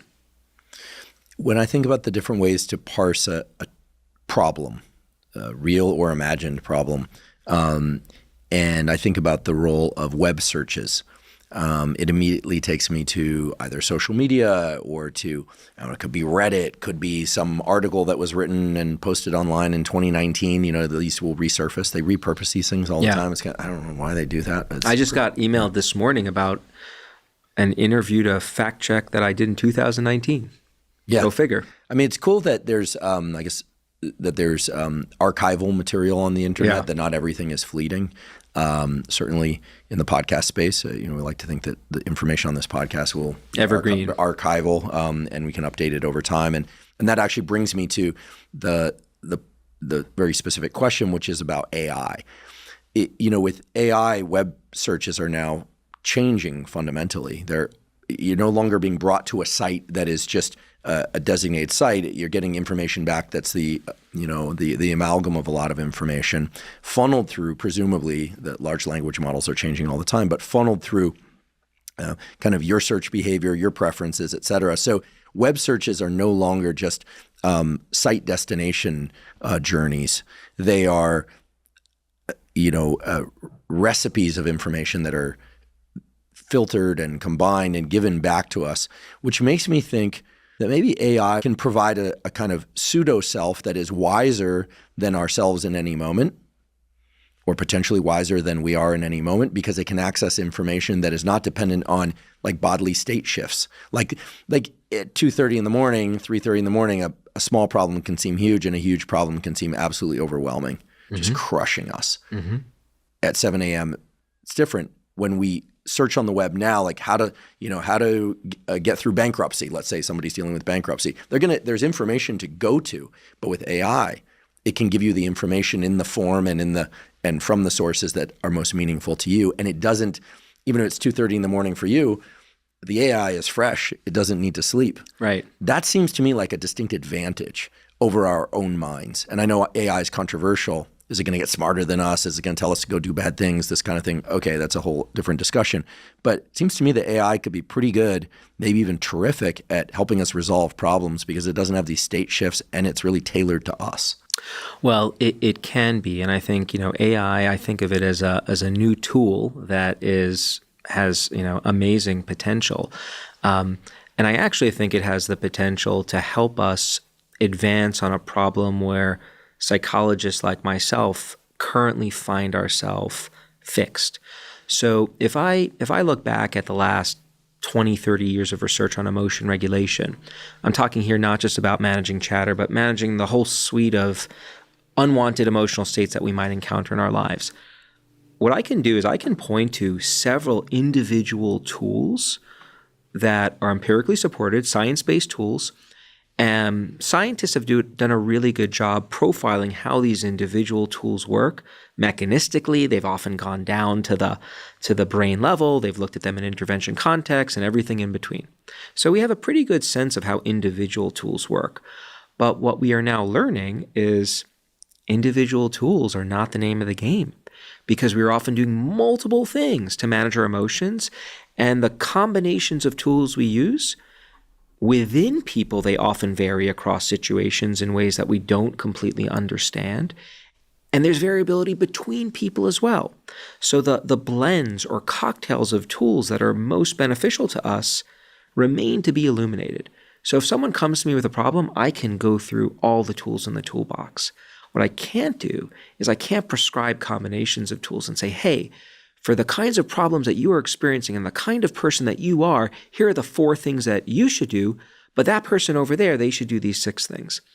I think AI has the potential, with the right inputs, to help us learn about those patterns that explain how to optimize emotion regulation on an individual basis. And that is a remarkably tantalizing possibility for that technology. You mentioned you have kids. Yeah. When my sister, who's 3 years older than I am, was a kid, my dad tells this story that she had an imaginary friend, Larry. Larry was a girl, lived in a purple house. This imaginary friend, Larry, had all the components of a child's mind that was unrestricted by all the barriers of naming and things like that. And my dad said that my sister used to play with Larry in her room for hours, just talking to Larry and with her doll houses and her toys and her things and doing. And then one day my dad, he loves this story. I don't know why he loves this story in particular, but he was standing outside her door and she was playing with Larry, her imaginary friend, talking to Larry. And then she stopped and turned around and he said, how's Larry? And she said, Larry's dead. and she never talked about Larry again. Like it was this sort of collision between fantasy life and real world. This is how I interpret it. And that was it. Yeah. Larry was done. Yeah. Poor Larry. Poor Larry. Well, maybe it was time. You know, I mean, she was maybe going to be 7 soon, and maybe it served her well. So I've always wanted to ask somebody this question. I think you are the person to ask this question. Are imaginary friends common in children? And are imaginary friends the primordial form of our internal dialogue with ourself? Just fascinated by and are there some adults who maintain imaginary friends? And and I'll set an additional context, which will be especially relevant to the listeners of this podcast, which was in the very seat that you're sitting. About this time last year, David Goggins was here, and he was talking about how he pushes himself through tremendously hard things. And during that discussion, it became very clear that David has an array of different voices that are all him, but that serve different roles. Yeah. And it was a remarkable thing to hear him articulate that, because to those of us on the outside, we observe it as like one person, but he's constructed an elaborate inner world to be able to equip himself to do the things he does. And I just have to wonder whether or not this whole thing of imaginary friends, provided it doesn't take us into the realm of psychosis and delusion, could actually be useful. Yeah. Isn't it remarkable that this is such a common human experience? And for most people, they never talk about this with anyone else because this is such a private experience. So I often start presentations with a quote from Rafael Nadal, the tennis great, him answering a question about what's the hardest thing that he struggles with. And he says, it's managing the voices, plural, in my head. And then I go to the audience and I say, hey, what do you do if someone comes up to you at a party and says they're struggling with the voices inside their head, right? Like that is typically a warning sign, right? That maybe something is awry here and someone needs support. Yet, this is a very common feature of the human experience that we just never really touch on. So to answer your question, is it common for kids to have imaginary friends and maybe talk to themselves? Yes. I believe this is called the study of pretense. According to one famous Soviet psychologist named Lev Vygotsky, one of the ways self-control is first learned is actually through self-talk. And so what happens is you as a child will hear your parents telling you to do things. Andrew, you should do this or don't do that and sit this way and not that way. And then what children will often do is go off on their own and they will repeat those kinds of messages out loud to themselves. And so if you've ever been around young kids, you've probably seen them talking out loud to themselves or playing with dolls. No, Jimmy shouldn't do this. Jimmy should do that. Some kids do it in the form not of with an actual toy, but they have an imaginary friend in their mind that they are engaging with these different interactions. And what the kids are doing in those contexts, according to this idea, is they're practicing self-control. They are repeating the things, the messages that their caretakers have told to them, right? They are reinforcing it in those ways. And then as time goes on, and your sister demonstrated this, that outer voice becomes our inner voice. And we have the capacity to recruit that inner voice then throughout our lives.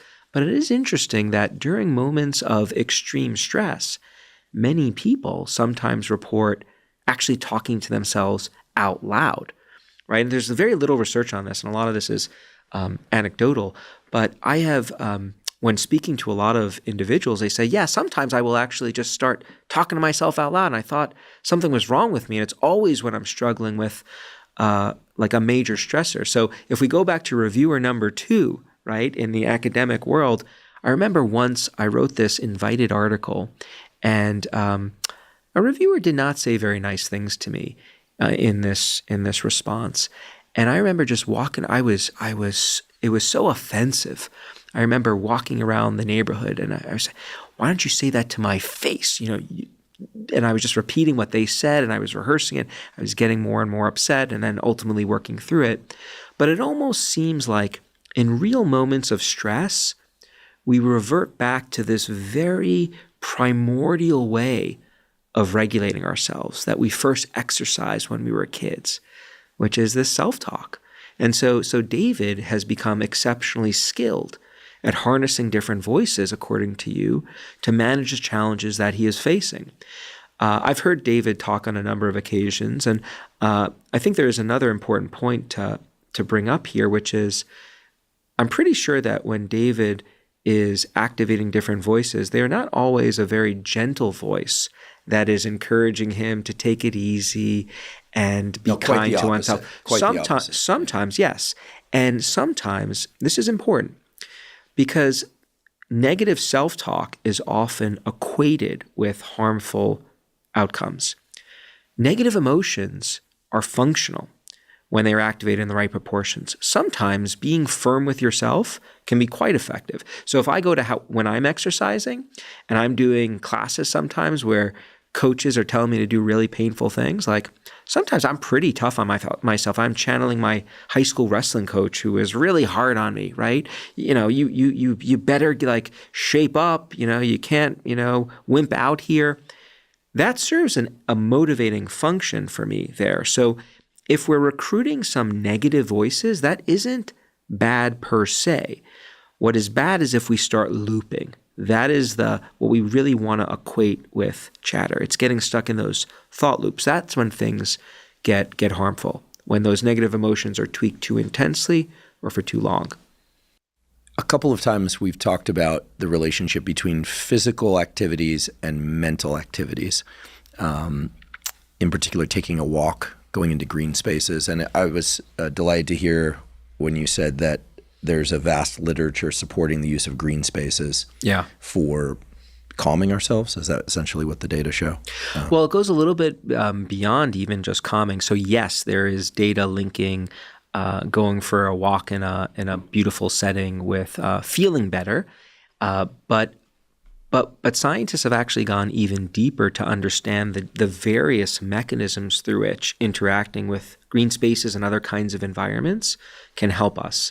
And so there are two major pathways that I often talk about. One is interacting with a green space can be cognitively restorative.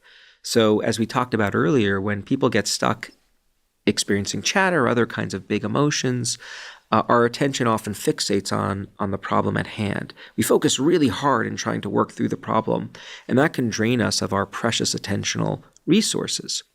Well, when you go for a walk in a safe, natural setting, you're surrounded by interesting cues that capture your attention in a very gentle way. So I'm talking about the flowers and the trees, the scents, the sounds. Our attention often drifts onto those features of our environment. Now, most of us are not doing the equivalent of carrying a magnifying glass and studying the geometrical structure of the leaves and the flowers, right? We're just kind of taking it in. But the surroundings are sufficiently intriguing to capture, to grasp our attention, and that gives us this opportunity to restore that precious commodity. So there's a lot of work showing that going for a walk in a safe, natural setting can be cognitively restorative. That's another feature or another mechanism through which nature exposure can help us. The other pathway that I just find this is so cool from a research point of view.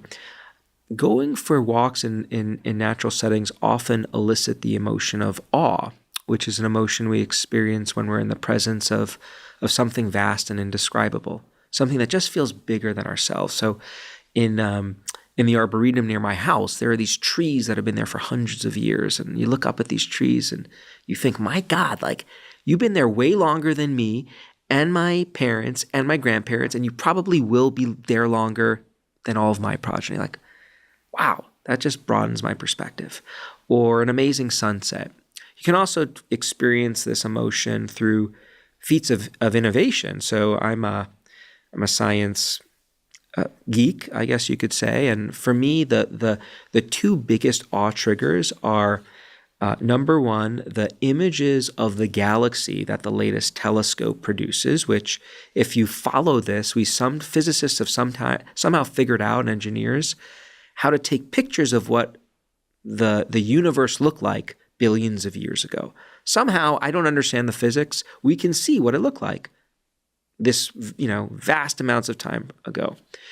And we also, of course, have the equivalent of an SUV currently roaming on Mars, sending us back footage of that planet. So when I think of that, like we've actually landed a vehicle on another planet, this vastly expands. Like I am filled with awe. So when we are experiencing something vast and indescribable like that, this is the ultimate perspective broadener. So it leads to what we call shrinking of the self. We feel smaller when we're contemplating something vast and indescribable.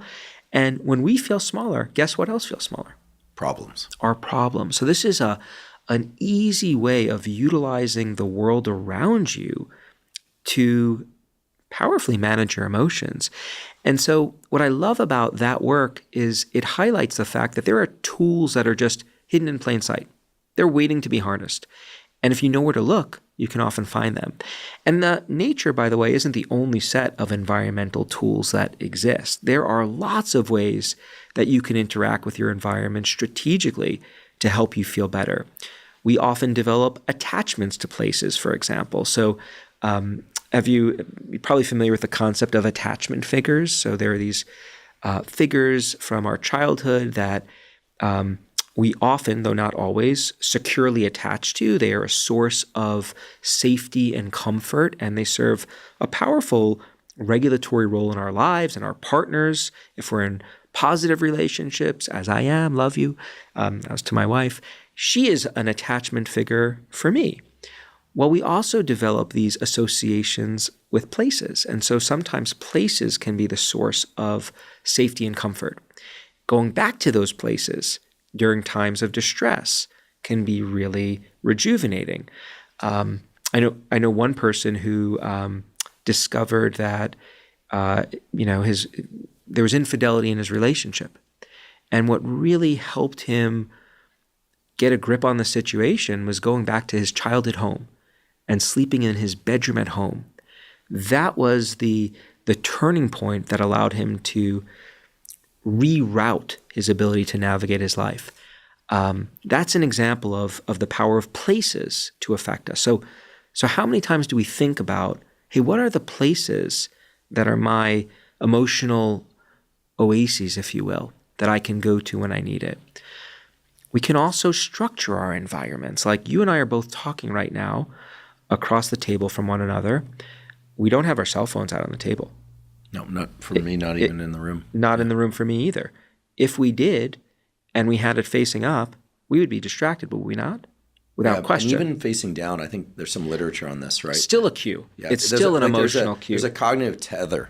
Like we're sort of, because the thing signals a particular reward, a particular reward and a particular set of behaviors, right? Just like a pen, there are only a few things you could, there are probably many things you could do with a pen, but typically one. This is not John Wick here. Right, exactly. This is one thing that we're talking about. We're not getting innovative here with these objects. But right, when the phone is present, even if it's face down, it cues the opportunity to make a call, receive a text, look on social media, that's right, scroll the internet, and find out what's happened today. And so by leaving our phones outside of this space, we are managing our emotions in a very blunt and effective way. Mm.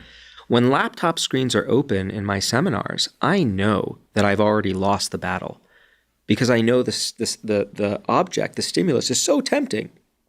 Even if I am the most captivating professor in the world, which I am not. I aspire to be captivating, but I know that I'm always going to lose compared to the screen, the email. Do you ask them to close? I ask them to, no laptops in my class. Wow, how is that received?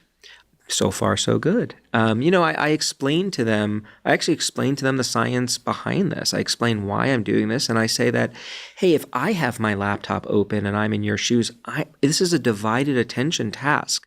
I'm not able to focus as well as if I don't have it open. And in the courses that I teach, it's more about discussion and thinking through things. So they don't really have a need to, type notes for exams, which I think makes it easier for me. But modifying our spaces really strategically, like this is another valuable tool in our toolbox. Like when we have people over for football watching parties, let's say, it's pretty common where I come from in Ann Arbor, and my favorite food in the world is pizza, and we have this wonderful New York City style pizza place in Ann Arbor now. I will order vast amounts of it, much more than we need. And when the game is over, I will insist that everyone take it with them, because I know if it is in the refrigerator and I open the refrigerator later that night to just get some water, if I see the pizza box, the cue, it will elicit a emotional response, this desire, this appetitive response to consume the pizza, which is not the goal that I have from either a fitness or emotion regulatory point of view. So I am structuring my spaces strategically all the time to give me the best chance of being successful at meeting my regulatory goals. I'm so glad you brought up pizza and New York pizza and the fact that you're from New York. Here's why. And again, I give a personal example only as a template for people to think about themselves. Sure. Either where it matches or doesn't match what I'm about to ask. I love being in nature. I love being up in Yosemite and rural areas and at the coast. I mean, there's love being in nature and the quiet of nature. I find my mind slows and my thoughts and my emotions enter a pace that just is very soothing. I also love being in New York City. I was first in New York City when I was about 5 or 6 years old, and I remember telling my dad, who's from another big city, Buenos Aires, I remember telling him, like, I can't believe this exists. Like, can we come back here? And I swore that I would go back as many times as I possibly could. And I love going to New York City. Despite it having many problems, it's still a wonderful city. When I'm in New York, there's tons of activity. There's tons of stimuli. Yeah. And I also find that my mind achieves that slowed pace. Another parallel construction here, and then I'll wage the specific question. I've worked with professors, my postdoc advisor, for instance, and my graduate advisor worked extremely effectively. These are hyper-focused. Unfortunately, both of them have passed, but hyper-focused, brilliant people, truly brilliant. And their offices were a complete disaster. And we'd say, Ben, you need to clean your office. And he would say, no, don't move anything. Like, otherwise I won't know where anything is. And I'm like, how can you know where anything is? Like it looks like an earthquake hit yesterday. And he goes, don't touch anything. And he could find things in this like dizzyingly messy environment. Yeah. As someone, he was the stereotype of the professor sitting hunched over at his keyboard at 2 a.m.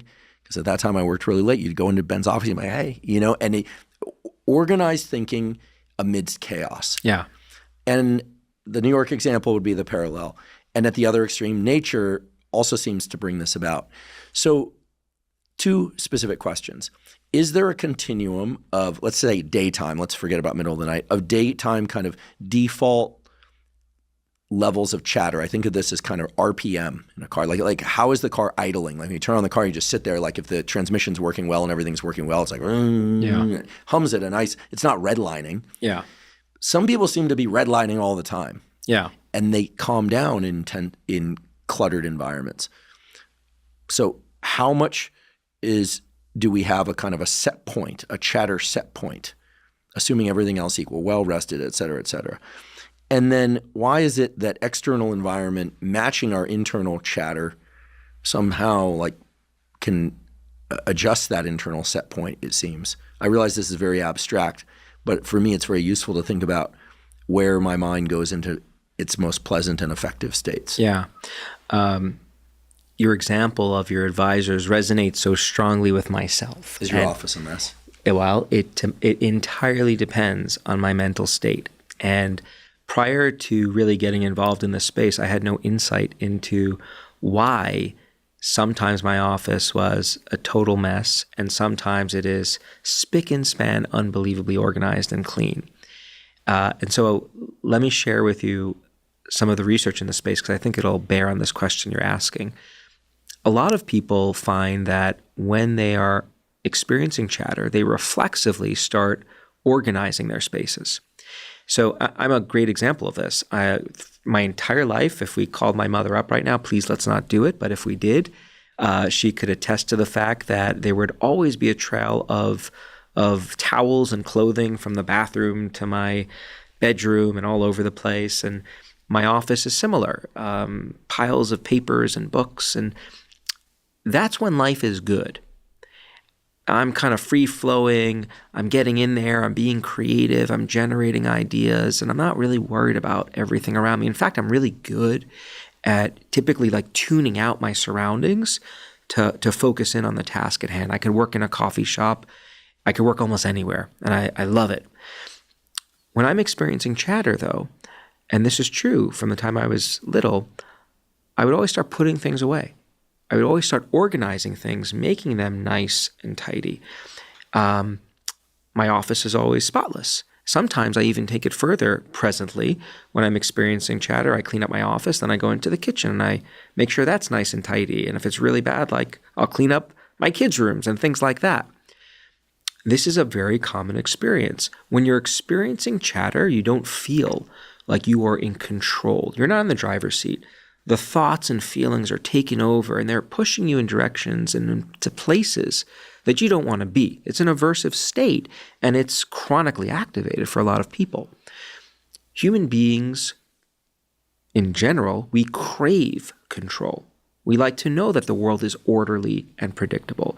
There's survival value that communicates to us, right? If we know things are certain and proceeding in a predictable way.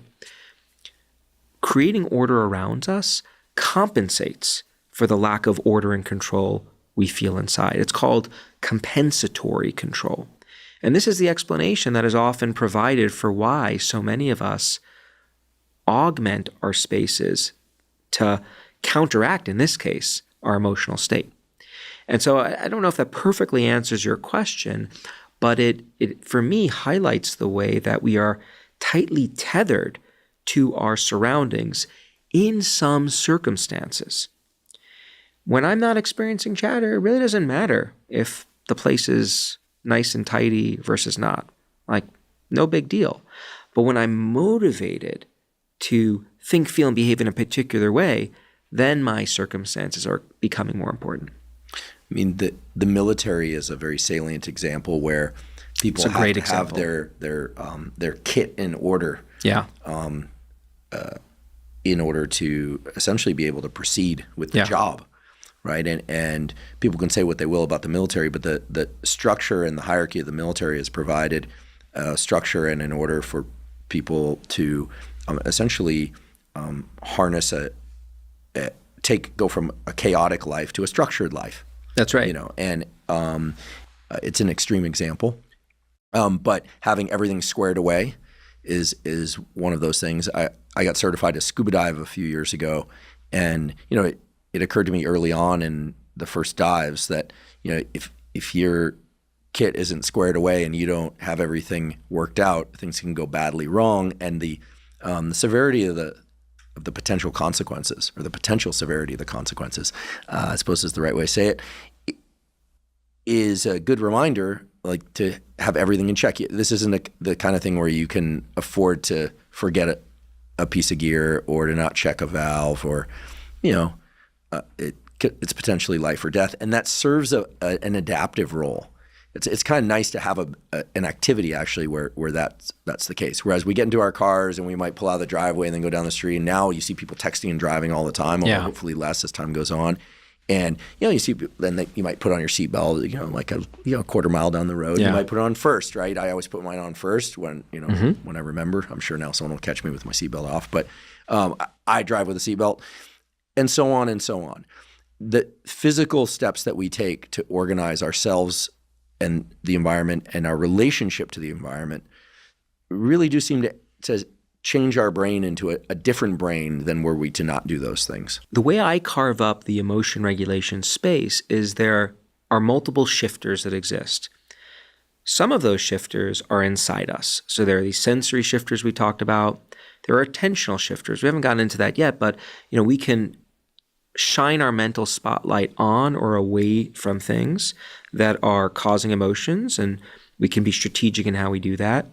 There are perspective shifters, the way we think about our circumstances, reframing, distancing. Those are all on the inside.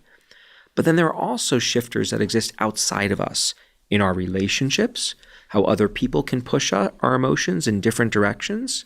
Sometimes other people can be amazing assets, sometimes tremendous liabilities. There are physical shifters, like in our spaces, and we just talked about those. You can then go a layer out even further and talk about culture as a shifter. people talk about culture as the air we breathe, right? We are in different cultures throughout our lives, and sometimes we move from one culture to another within the day. So, if you're going to your lab or you're on campus at Stanford, that's one very specific culture with certain values and norms and weird practices maybe. That's no offense to Stanford, by the way. That's more academics. Academia has some weird practices. If you then go to your podcast community, right? The team in the studio that we're sitting here, there's a different culture that characterizes the way you function here. And those cultures that we are a part of, they powerfully shape our emotional lives. They influence what kinds of emotional experiences we value. So what kinds of emotional experiences are we motivated to have? They give us practices, rituals to meet those emotion regulatory goals that we have as well. So that's another kind of influence that I don't think we often think about, but that is really quite powerful. It brings me back again to the smartphone. The smartphone carries an infinite number of contexts into the different environments with us. So we're on the train, but we could be paying attention to something overseas. And I was on the plane this morning, and I just marveled at the number of screens on this, frankly, very densely packed plane. It was like probably fourth grade when a kid brought in a little mini TV. Mm-hmm. And I remember thinking, oh my goodness, that's like a mini TV. It looked kind of like a walkie-talkie, and the resolution was terrible. And of course, it was all black and white. They had color TVs, by the way, when I was young. It just hadn't made it to the mini TV.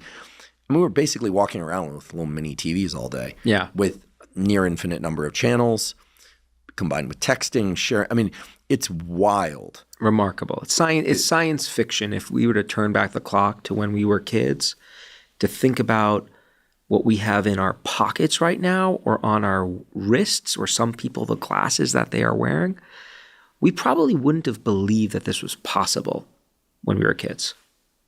I agree. And I'm just struck by the fact that our brains can adapt to this. But I do think that most people probably wonder about, like, what's the optimal way to live? And the word optimal gets people a little triggered sometimes, believe it or not. I'm not talking about what puts people into their best performance mode or this or that. I'm not talking about biohacking. I'm referring to, there's an age-old question, what is a good life? And that's a completely different podcast that we should probably do at some point. But it probably involves being able to pay attention to things and be present, but also let one's mind drift and be socially present and have relationships and on and on. Do you think that we are, in fact, more challenged nowadays in the default mode of so many contexts arriving with us in our pocket when we arrive in a situation? Like you said, if I come to the studio, as long as my phone's face down or away from me, I'm in the studio. Otherwise, I've brought the whole world with me. Yeah, this is a question that comes up quite a bit, and it's a really hard one to answer because we haven't, of course, been tracking people's chatter and emotion dysregulation levels over the centuries. I think it's absolutely true that we now have new forms of technology that are perennially now presenting us with challenges that we need to figure out how to overcome, but they are also providing us with opportunities. So to be clear, I think social media and technology can and does do a lot of harm.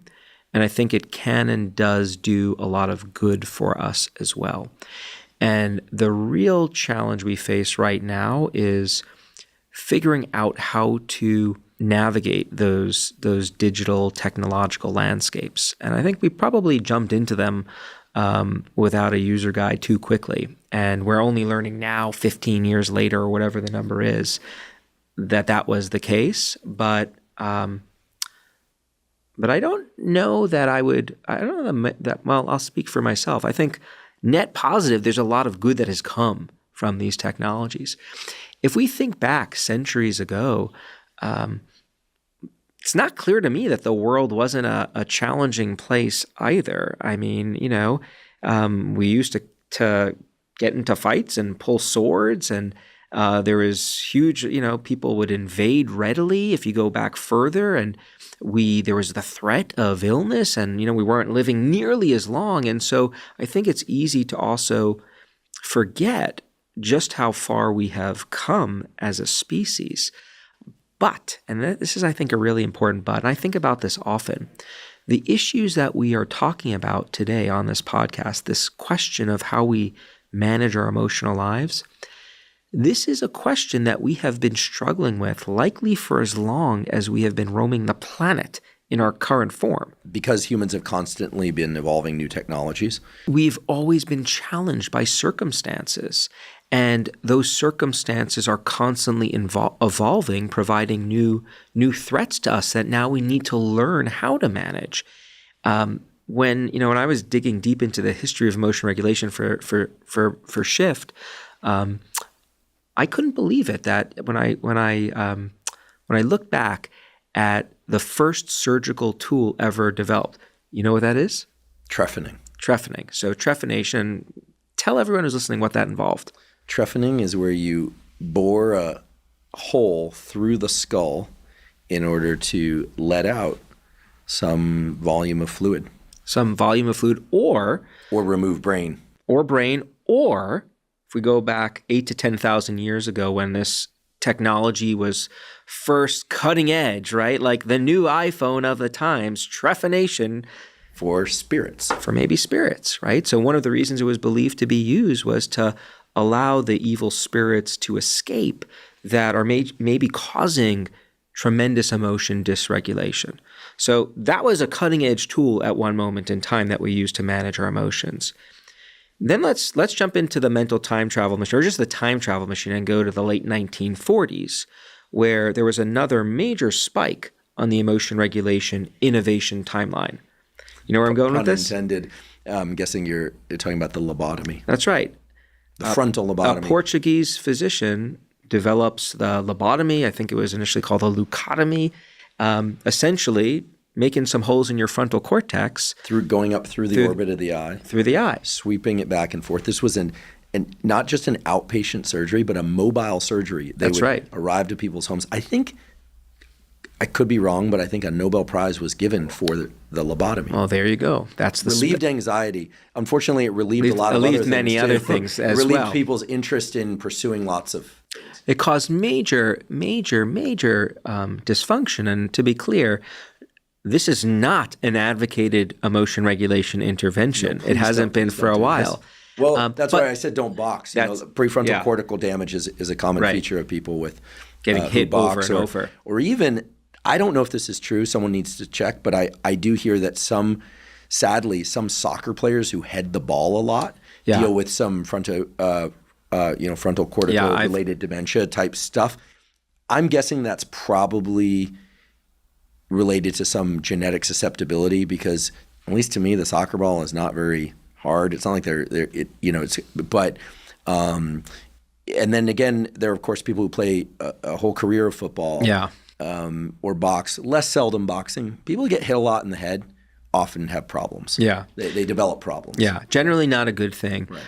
But just to go back to the lobotomy, what's amazing to me is like that was perceived to be such an advance that it won the Nobel Prize. Like the Nobel Prize. Because it calmed people down.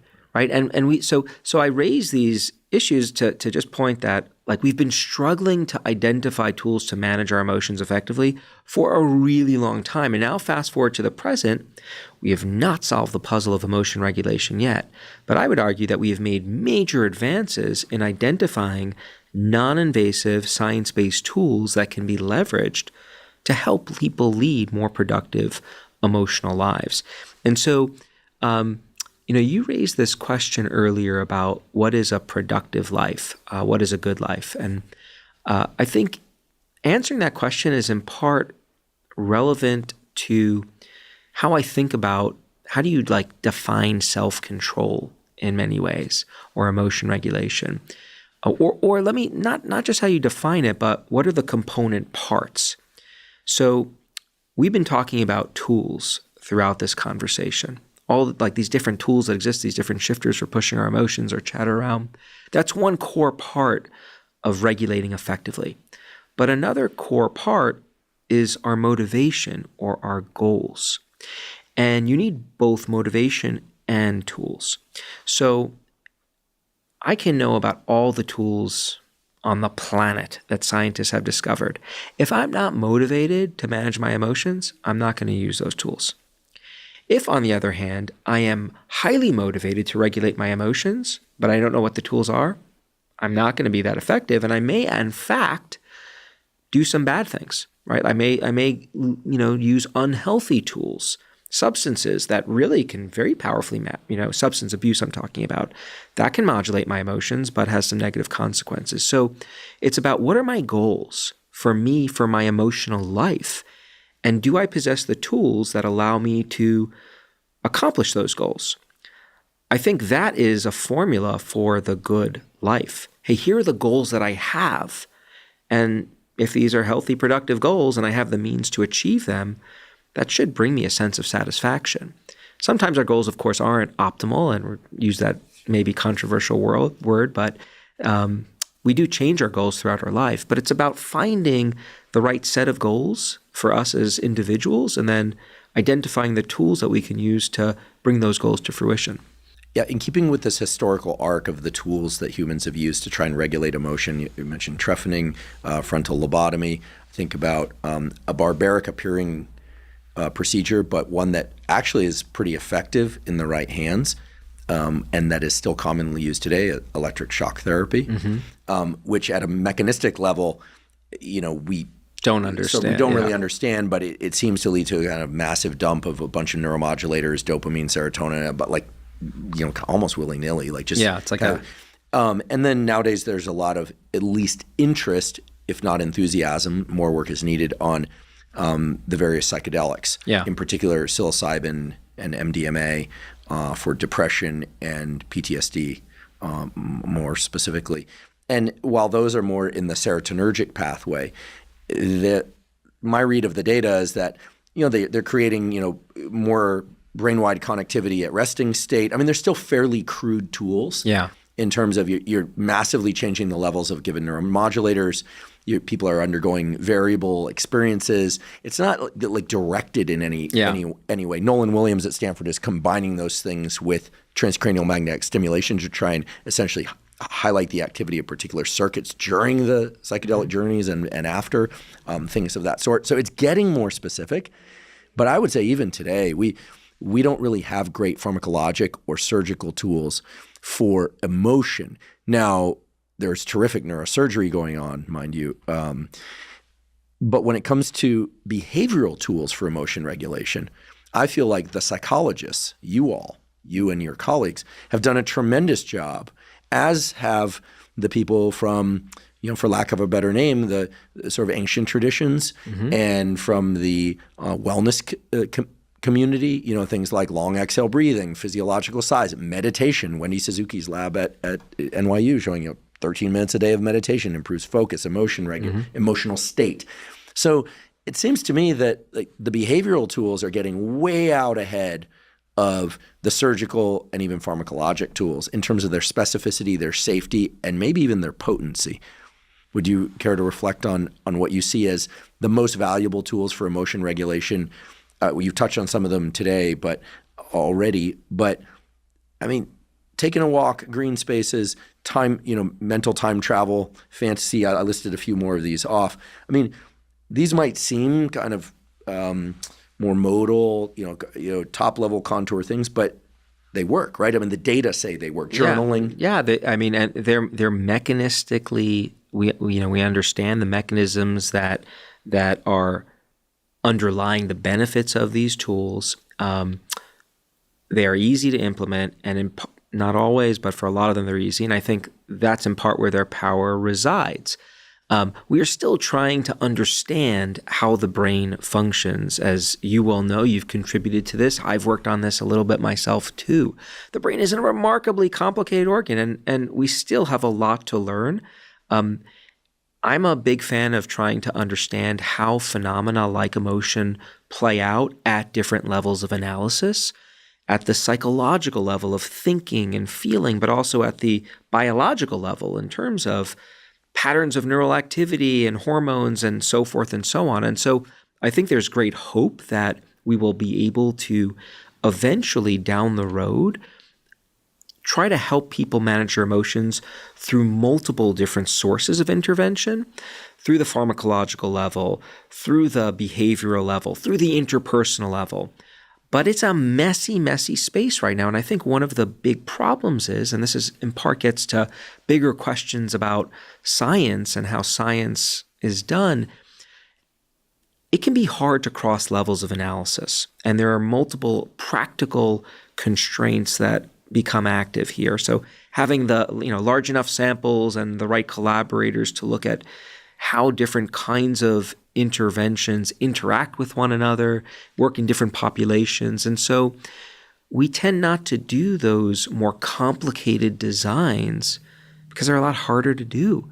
They take a ton more money, a ton more time and effort. And oftentimes scientists are on timelines and there are incentive structures that guide the kind of work that they do. But big picture, down the road, I think the big questions are about how do these different kinds of interventions interact with one another. The good news is, though, that for any person who is watching or listening who's motivated to manage their emotions right now, there are many things you can do to start. And it begins, step one, learning about what these tools are, and then starting this process of experimenting with the tools. I don't use that word experimenting lightly. I wouldn't advocate experimenting with agents that have serious side effects of the sort that some of the biological interventions you articulated earlier do. Those kinds of tools, I think, should be used in the context of medical supervision. But a lot of these other tools that we're talking about, small changes in how you think and behave and interact with your environments, those are things people can start doing right now. One of the most common questions I've received over the years is, on YouTube in particular, is how to stop intrusive voices. And occasionally when people ask these questions, they'll highlight that some parent or an ex or something will kind of a judge voice in there. And they don't know if it's their voice or the other person's voice, but it's in their head and it's very unpleasant. Presumably this circles back to childhood traumas or other forms of traumas, but irrespective of the origins, are there any tools specifically to deal with intrusive thoughts and thought patterns, maybe even OCD-like thought patterns? So a couple of responses to that. So first of all, I think step one is recognizing that if you are hearing another voice, like if you can hear your dad's voice in your head, it's not your dad who is in your head. That is a simulation that you are engaging in, that your brain is capable of producing. And so that, I think, can be informative for people who are curious about these inner worlds. Like I can hear. I'm not referring to auditory hallucinations. Yeah, okay. I'm referring to, the language of somebody, maybe not in that person's voice, but they're hearing like, maybe not you're a bad person, but like you're never good. You're not good enough. Like it's not enough, or just feeling like, like they can't enjoy what the good things in life because of these intrusive negative voices. Here's something that I hope listeners and viewers will find exceptionally liberating, as I have found liberating from just knowing the science. So actually, I talk about these intrusive thoughts in Shift. They are incredibly normative. And so there's research which looks at like, how frequently have you experienced an intrusive thought over the past week or month or 2 months? The proportion of people who experience these dark thoughts is exceptionally high. I don't remember the exact percentage, but it is in my book, and it is like near ceiling. I will do an exercise with my classes, my undergraduate classes, where I will ask them to anonymously describe whether they've experienced like a dark thought over the past week. Almost all of them are capable of generating them. And some of these thoughts are really, really dark. I will often experience a very dark, intrusive thought when I'm exercising at the gym. You're looking at me with curiosity and a bit of concern right now. No, not concern. I'm just fascinated. Yeah, so I have ideas about why this may be, but I'm just fascinated. I don't know that I've had dark thoughts in the gym, but it's interesting. Here's my dark thought. Watch out if you see me in the gym from here on. So if I'm carrying like a heavy dumbbell from a bench to a rack, I will sometimes have a thought of dropping it on the face of another person on a mat. Oh my goodness. It's terribly dark. Terrible It's a thought. terrible thought. So why am I experiencing that? It is most likely the brain's simulating worst case scenarios to prevent me from doing it. Of course, I don't want to drop a dumbbell on someone. I never have. And so that's one explanation for why this is so normative. It's your brain's way of constantly, there's a theory that we're constantly simulating all sorts of possibilities for what could happen. And most of these simulations, the probability of them coming to fruition are exceptionally low, infinitesimally small. But on occasion, some of the wacky ones do escape into awareness. And that's when we get the dark thought about harming someone or doing something illegal in a pretty aggressive, egregious way. Or in my case, dropping the dumbbell on, the person stretching on their face. And so here's what I find liberating. Me understanding that this is just how my brain works. Well, that doesn't mean now that I'm something wrong with me as a human being, right? That I'm morally corrupt in any way. My brain's going to sometimes produce these kinds of dark thoughts. I'm not going to act on them. And as long as I'm not acting on them, it's all good. It's almost like when people learn about the physiological response to anxiety, before they know what is happening, that can often be an incredibly distressing experience. Like all of a sudden, your stomach is churning, your palms are sweating. But in research, which shows like if you communicate to people, hey, this is just your body preparing yourselves to adaptively respond to this uncertain circumstance you face, all of a sudden you are totally flipping the frame. And now I'm a Lamborghini, right? I am rising to the occasion. My body's doing what it should be doing to allow me to excel here. That's the kind of flip that I think understanding the frequency and origins of intrusive thoughts can have for folks. So step one is just recognizing if you experience intrusive thoughts at times. Again, welcome to the human condition. It's a little blip in how our brain operates. But a lot of these tools have also been shown to be useful for nipping repetitive thinking in the bud. So when you're curtailing chatter, you are also curtailing the likelihood of perseverating. The reason why we often perseverate on problems we're experiencing is we're highly motivated to make sense of these circumstances so we can move on with our lives. And our brain, this wonderful problem-solving organ that we possess, it just keeps churning until we solve that problem. And that's surfacing all sorts of related thoughts here and there until you get there. And so when you solve the problem, those thoughts tend to subside too. I have two points, both of which are essentially questions. I think it's relatively common for people when they go to a bridge or a dam or something something very high with the potential for essentially a fatal fall were they to jump off to have the thought, what keeps me from jumping off, when in fact they absolutely don't want to jump off. And it seems like it's another example of like it's registering the danger and the severity of the consequences. It also, I realize, helps us understand the level of risk. That's right. I think Alex Honnold, who famously free soloed El Cap, a remarkable movie, by the way, just along the lines of what we're talking about. The way the movie is constructed, and I think Jimmy Chin and colleagues who made that movie did such an incredible job, not just with the cinematography, but he survives from the very beginning of the movie, and yet it's terrifying to watch the whole thing. And it's kind of a hour, 45-minute expedition of exactly what we're talking about. In that movie, as I recall, Alex spells out the assessment of risk and consequence. Right, level of risk, level of consequence, and how those are key parameters to evaluate, and he's obviously done that for himself, and he succeeded. And I hope he never does it again, only because he seems like a really delightful person. It would be nice to keep him around, and he's doing other important work now.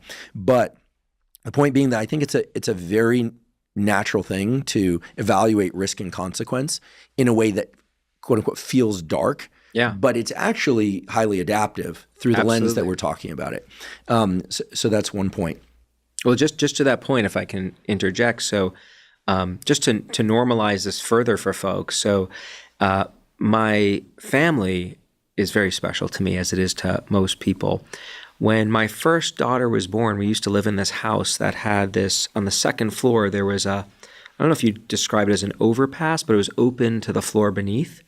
And I remember having these intrusive thoughts of, at night when we'd have to bring my daughter into the bedroom to feed her or change her diaper or whatever, I would have these thoughts of carrying her and then dropping her over into the, and splat, like not pleasant thoughts to experience in the middle of the night. It speaks to this point that you are raising. That was likely my mind's way of homing in on a really, really important issue in my life that I want to make sure never, ever, ever happens. It is not an indication that I'm morally corrupt or incredibly dark person. It's how my brain is operating. So, yeah, you're assessing risk and consequence in an adaptive way. It's fascinating to think about. The second comment / question I'd love your thoughts on is,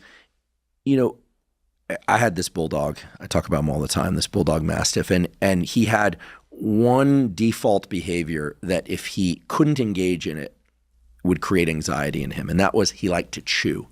Right? He liked to gnaw on things. As a puppy, he actually would teeth on bricks in the backyard. I was like, oh my goodness, it looks so painful to me. Ouch. Sometimes he even Sharpening his teeth. bite through a lip. The bulldog, part of their phenotype is that a lot of the pain receptors have been bred out of their face, and so and I just think, oh my goodness, I go out there and I was like distraught at how much pain he must be causing himself. It was obviously less than I perceived, but nonetheless, this gnawing behavior was so, you could just see it. It gave him such pleasure, right? You give him something to chew on, and you could just see the anxiety like dissolve out of him. I've known a number of people that are fairly high intensity in terms of they speak fast, they high density of thought, information, et cetera, at least outwardly, who claim that they have got sort of a high RPM internally. And I vary depending on time of day and time of year on this, but I'd place myself more or less into that category. Engaging in an activity that harnesses my full attention, perhaps we could call it flow, but nonetheless, engaging in an activity that harnesses my full attention feels to me so unbelievably satisfying. Yeah. So unbelievably satisfying. I think it's for two reasons. One is the benefits of doing those activities, studying, learning, podcasting, doing research, connecting with someone in a really directed way, like getting into that tunnel with them as we're doing now. There's a positive feature, and then there's also the removal of a negative, like that those RPM are not humming in the background. And I think for a lot of people, like ultra runners and I know a lot of former addicts that start running marathons and get sober and stay sober. Yeah. It's remarkable how physical activity or cognitive activity can kind of take us into that plane of focus that both makes us productive, makes us fitter, but also relieves this inner voice. It kind of lets the tension out the same way that I observed Costello letting the tension out through gnawing on these bricks or rawhides or whatever it was. And so my question is there, as I'm assuming, a relationship between the physical and the mental? Do we basically have a certain amount of energy in us, and it varies between people, and we need to harness and or adjust that level of energy, and to do that in ways that hopefully make us a living or bring our social relationships more closely together? Well, it certainly plays out in physical context as you're describing, but it also, as you alluded to, plays out in cognitive contexts. When there is this match, this sweet spot between the demands, like you're in a situation that is actually challenging, either physically or cognitively, and the resources that you bring to that situation perfectly match the demands. So it's a taxing situation, but you are able to engage with it completely. That is the formula for getting stuck is the wrong word, for getting immersed in these kinds of flow states, which are for many people the goal that they have in their lives, both recreationally and professionally.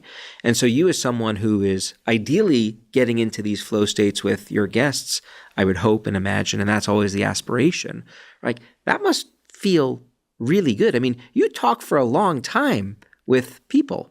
Does it feel like a long time when you're having those conversations? No, time perception completely changes. And I do this for 2 or 3 hours a week, and then when we do a solo episode, sometimes the recordings, longest ever yet, is 11 hours, edited down. But those can be anywhere from 90 minutes to 4 hours, or a live event. And I couldn't tell you. It just seems like time just passes. Time dissolves away. And when that is because you are so absorbed in the moment and meeting the challenges of that situation that all of your attention is commanded to that point in time, that moment. And that doesn't leave a whole lot of room for all of the chatter to percolate in the background. And so, one often, you might think like an ultra marathon, or what's the correct term? Is that it? I think it's called an ultra. I think we have some triathletes here in the room. Our producer, Rob Moore, sitting to my left. We've never done this before, but how long is an ultra? Anything longer than a marathon? Is that right? He's giving a nod. He's going to remain silent. Anything longer than a marathon is considered an ultra. And so that's a lot of time on the one hand to be alone with your thoughts. Right? And you might think that might just be grounds for experiencing chatter, but it's also a particularly challenging kind of physical feat that you have to devote a lot of resources to meeting those physical demands. And right, so that can propel you into a state of flow, and then you get some runner's high to boot, some like chemical boost to enhance your mood, and all of a sudden now you have people running, 130 miles. I'm exaggerating. How long is it? People have done 200-mile ultras, 150-mile ultras. We have a friend, again, my producer Rob Moore and I have a friend, Ken Rideout, who does these sorts of races in the Gobi Desert. He did it without any prior training in the desert, then won. These, Ken in particular, I'm thinking about right now, he's a very high energy guy. I would be concerned about Ken and his family, not their safety, but their sanity, if Ken didn't run that much, because he needs to burn it off. He just has that much energy. And the whole concept of energy is something that I'm getting more and more interested in. As we age, we tend to have less energy. What is that? Is it mitochondrial density and function? Probably. But what we're talking about here is a sort of cognitive velocity. Mm-hmm. It's not an official term, but it's one that I'm using more and more nowadays. Yeah, that's a good one. People should try this. I'm curious, have you ever done this? You sit down to read a page of a book, trying to remember the information. Maybe it's technical, maybe it's not. And then you flip the page and you try and read a page of the very same book a little bit faster than you're comfortable while trying to retain the information. And I find that there's this like sweet spot for reading where kind of like there's a sweet spot for running where going a little faster sometimes actually feels like it requires less effort. Yeah. Well, it's interesting that you say that, because I actually engage in that exercise quite frequently. So, I'm constantly reading for my job, right? If I'm not reading journal articles, I'm reading books for, research that I'm doing, writing books. And the way I do it is often through an audio form, and I will put the speed rate up to 2x. I'll often go as high as I can go on the app. And I can retain a huge amount of information going that fast, but it does require that I'm very vigilant. I'm really carefully attending to that audiobook when I'm moving at that speed. And so it's not what I would do on vacation when I'm trying to consume a book or information for fun. There I just want to kind of just gently go, let the paragraphs, kind of pass my gaze and take it in slowly, and almost even savor the words on the page. But in other contexts, I do channel up the velocity, and it can be incredibly engaging. It can also be depleting. So when you have conversations that really you find immensely rewarding, and cognitive velocity, and I love that term, is a 10 out of 10. When you're done, do you ever find it a little tiring? Not immediately, but my personal challenge in life is I don't transition states very well. Yeah. So it takes me a little while to drop into a state, but then I stay there. So I'll come out of here still thinking about and talking about this to myself or with others for a fair amount of time, maybe on the order of half an hour to hours. Yeah. I've learned this about myself over the years. It's very effective for science and for certain things, less effective for other areas of life. I've learned ways to transition faster. But then I will notice if I do, record a solo and a guest episode and some intros and stuff in the same week, that on Saturday I'm kind of like, my mind feels like it's like white noise. Yeah. Yeah. And I've long thought that I used to call them low cortisol days, just a day where I'm just kind of like veg. And you're more tired probably on those days, huh? Yeah, just let myself reset. It was actually in my list of questions to ask you about resetting, going into kind of a state of wordlessness and just letting things just spool out for an hour, like not trying to control anything. Not trying to control anything in the universe except, basic functions, right? Yeah. Cooking shows, prank reels. These are yours? These are mine. And I am, we often take for granted too that the TV in front of us is another emotion regulation device, right? And actually people who are creating programs are deliberately trying to push your emotions in particular directions, from the score that accompanies movies and the news. So I don't want my emotions being shifted in a direction that is contrary to my goals right before I go to bed. I am at a typically high velocity level throughout the day, starting with physical stuff and exercise to the cognitive stuff and the politicking and the science talks and all that stuff. When I'm finally done going through my email at night, I want like a good hour of just total mindless vegetation. And it puts me in a wonderfully serene state to then slide into bed, jump into that mental time travel machine, like do the fantasizing or savoring, and then puts me to sleep. And so, I really value technology there for helping me do that. And I think that is the counterpoint to having this high velocity kind of experience. I will often, when I teach, like sometimes I'll teach for like 3 hours. So it's, equivalent to what we're doing right now. It is so unbelievably engaging and rewarding. And like, this is why I got into this business. You're having great conversations and you're hopefully like changing the way people think about things, getting them to discover interest, all that good stuff. A couple hours later when I come home, first of all, I need a little refractory period to switch out of work life into home life, which can often be challenging on the personal front because like my kids are just waiting there. Well, my youngest kid is waiting there. My oldest kid is now in her room doing her own thing. But they want to play right away, and I need some time just to decompress. But then once I do, I've got to lean further into that state. And so that is shifting and understanding how to shift. That's a different kind of shift. But it is all about shifting our states to meet our goals and trying to understand how to do that well. And I think that is the subtext to everything that we are talking about here. Yeah, it's such an important aspect of life. And I do think that everyone would do well to evaluate for themselves how quickly, not well, we're not trying to place a grade on it, but how quickly or slowly one transitions into and out of states. Yeah. How much of your thoughts and emotions and experience you're carrying forward from one context to the next. I think about that a lot. And it's something that I try and work with a lot, especially, arriving home and there's people at home and you want to engage in a particular way. Yeah. And there's actually a framework to help people do this that I really like. And it's interesting because you mentioned the military earlier, and there's a wonderful corollary. And it's I haven't experienced this too often in my life where I see something in science that scaffolds onto a practice that another organization, in this case the military, implements to help people, number one, identify what are their, in the context of what we're talking about, what are their emotion regulation goals? What are their shifting goals? And how do you go from having those goals to bringing them to fruition? And so in the military, like special forces, before they have complicated operations, they will often first think about, okay, what's our goal? What's the outcome we hope to achieve? Then what are the obstacles that we can anticipate that might undermine our ability to achieve that goal? And they'll go around the room and, the person in charge will like cold call Socratic style on folks.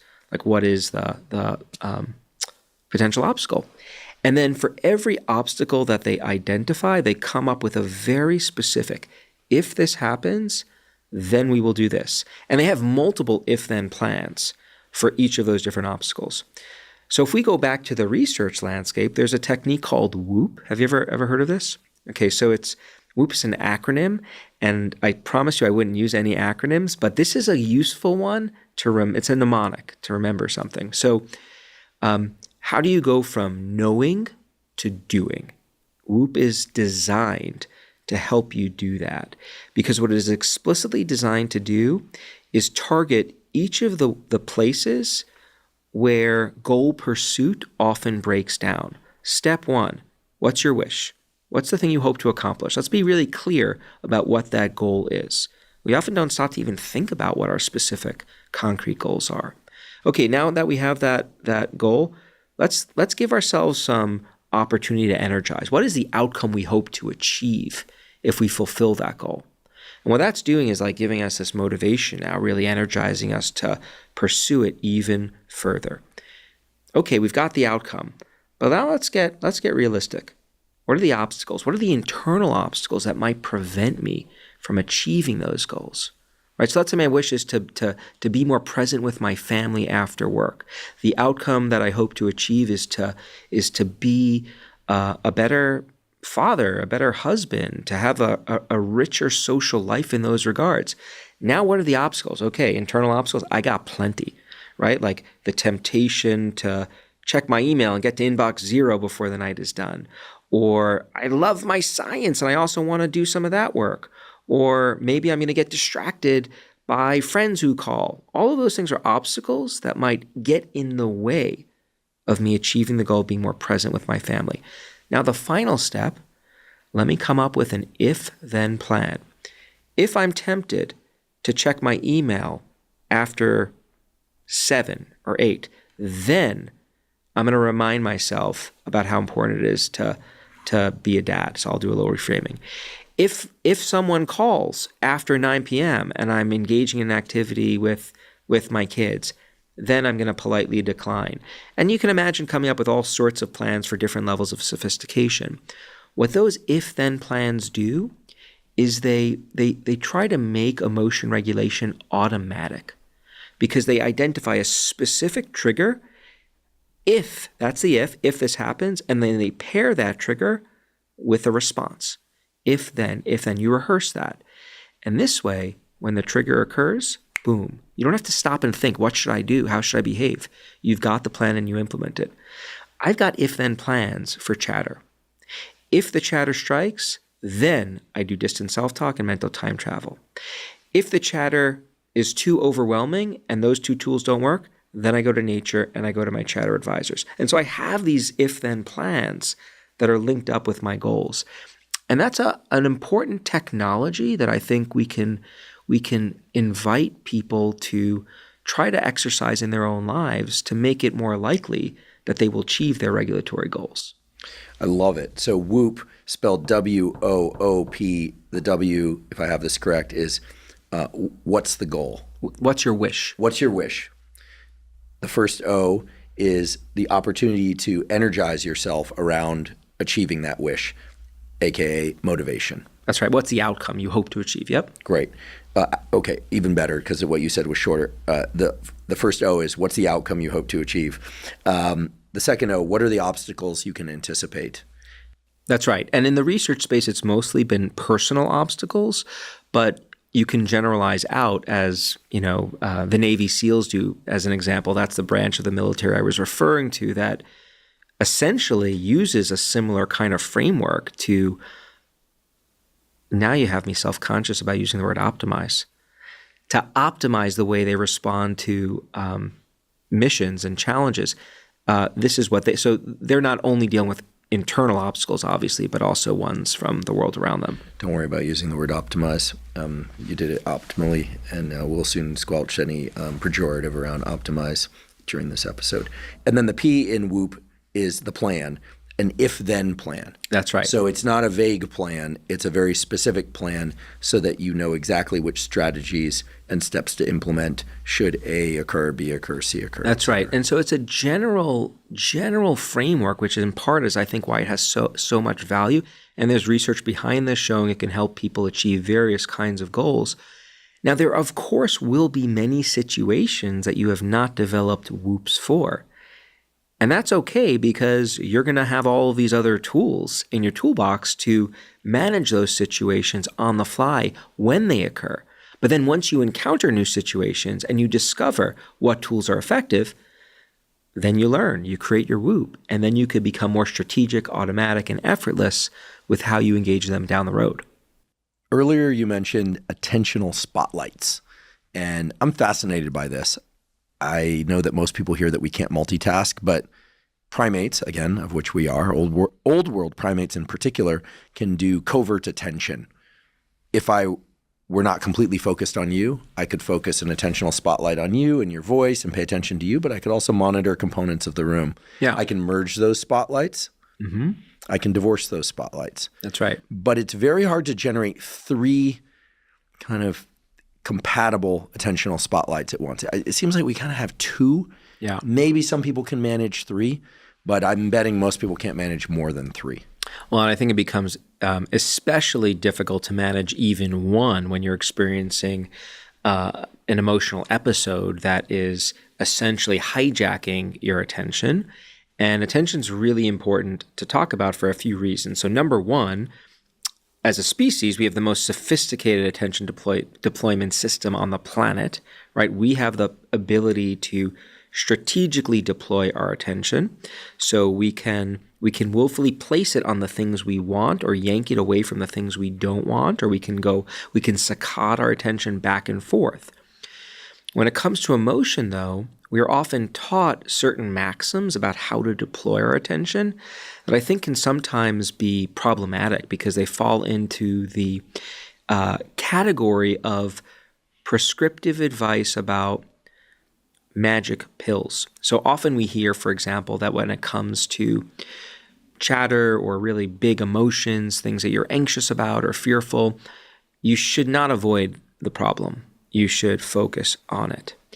And there's been a lot of research on this, and what we have learned is, on the one hand, chronically avoiding things is not good. It's associated with all sorts of negative outcomes for our emotional lives and beyond, our physical lives too, our health. But oftentimes, the signature for adaptively coping with emotional curveballs is being able to focus on the problem at hand, deploy your attention elsewhere, take a break, and then come back to it. And so this was a question actually I learned from my grandmother inadvertently. My grandmother was this very interesting woman who grew up in Poland during World War II, had her entire family slaughtered during the war. One of these kind of devastating experiences, lived in the forest for years, back and forth, all this terrible stuff, family massacred and so forth. And growing up, she made it out of the war, moved to the States. I remember being just so exceptionally curious about what she experienced and how she was able to overcome it. And whenever I would ask her questions about this, she would always say, don't ask me why or what happened. Why is a crooked letter? That was a phrase she would use, which was really interesting because she didn't speak English very well at all, heavily accented language, but she'd mastered this curious idiom. Like, why is a crooked letter? In other words, nothing good comes from dredging up the past or really trying to understand things. Your life is awesome. You're in a safe place. You have a loving family. Just enjoy life. So she's trying to shelter me. So she, for most of the time that I would know her during the year, she would never focus on this horrific event that she experienced, except one day a year, there would be this Remembrance Day, and we'd all pile into a synagogue and we'd talk about, or I would listen to them talk about their experiences, and the emotions would come out. So she would dose her exposure to the emotional information. Turns out what she was doing is she was being strategic in how she deployed her attention. She was focusing on the emotional issue at times when it was productive for her, but at other times when it didn't serve her well, she occupied her attention with other kinds of thoughts and experiences. And a large literature is now beginning to emerge, which shows that this capacity to be flexible in how we wield our attention when it comes to sources of emotional struggles can be a really, really useful asset. And so I think it's important to remind folks that these blunt prescriptions to like always approach a problem, or always avoid it, they aren't always true. And that often the magic that surrounds emotion regulation, I mean the magic not supernaturally, but the beauty surrounding it, is in being really facile in how we can deploy our attention. Really appreciate you sharing that personal anecdote. I've long struggled with the fact that so many of the sayings that we're fed, like, absence makes the heart grow fonder. Well, yeah. Well, I also heard out of sight, out of mind. So which one is it? That's right. And that's why eventually I became a scientist. That's right. Because, it's both, right? And, and you can see this in the fields of nutrition and exercise. I mean, there are certain core truths, and I think the goal is always to get to those core truths. Yeah. And then there's some flexibility around those truths. There's margins of error. I love what she shared. Why is a crooked letter. It reminds me of the Bob Dylan, like, "Don't look back." You know? I mean, these are profound questions. Yeah. Right. Like, how much of our consciousness should we use to enforce that we don't spend time thinking about the past and therefore miss out on the present and creating a best possible future, and yet we don't want elements from the past to kind of ferret into our psyche and then show up in ways that are destructive. So it's a complicated dance. Oh, our emotional lives are anything but straightforward, but we do have guideposts to steer us in how we deploy our attention. And so a couple of common heuristics that I like to use and describe to folks is, so let's say something bad happens and you divert your attention away. You distract with a positive distraction, not a harmful distraction, and then the problem doesn't resurface. Keep going. Like, you don't have to go back in time. I experienced some friction sometimes with my dad around this issue. So my parents were divorced, and I dealt with the baggage surrounding that experience earlier in my life. And when I think about it now, I don't get upset. Like, I understand why it happened. I love both of my parents. I've moved on. I'm well adjusted. But my dad likes to talk about this a lot whenever we speak, and he, will often bring it up. And when he does, I'm like, well, we don't have to talk about it. I'm actually totally fine. This isn't a source of ongoing distress. Sometimes we're able to make sense of what has happened to us and move on with our lives. And when that happens, that's our cognitive machinery operating really, really well. We don't have to go back and revisit every single thing. If, on the other hand, we are trying to get a mental break, we're distracting, and we find thoughts about these experiences continually intruding into our awareness and being distracting, that is then a cue. Okay, well, let's focus in on it. And then once you focus in on it, of course, there are multiple ways you can engage with that experience. Sometimes just bathing yourself in the emotional pain can be useful for facilitating a kind of what we would call habituation, so getting used to the discomfort and realizing it's not so bad to be in the presence of those negative thoughts. Maybe you want to reframe how you think about the circumstance, and we have wonderful cognitive apparatus to help us reframe things. We can look at it from different perspectives. We can focus on the silver lining. We can contextualize it. So you have lots of tools to engage with things once you refocus, but you don't always need to refocus on the problem. So you want to be flexible. Flexibility in how you deploy your attention is really the mantra that I personally live by based on what I know of how all of this works. There are a couple of caveats I want to throw out there. When I'm talking about distraction and avoiding, I'm talking about healthy distractions, healthy avoidance.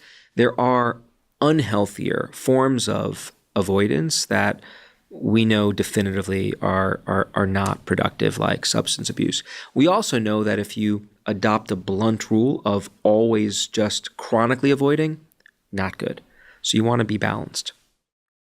Could we add to the list of tools for avoidance that tend to be unhealthy? And this isn't one that I default to, but I know someone that told me that she used to default into overconsumption of story, like of audiobooks. Not that audiobooks are bad, but of fiction audiobooks, and just kind of when there was a problem, rather than dealing with the problem, overindulgence in narratives that would just kind of consume the mind. I guess any behavior where we're not dealing with the kind of itch that we probably need to scratch, at least for a short while, is probably going to be maladaptive in the long run.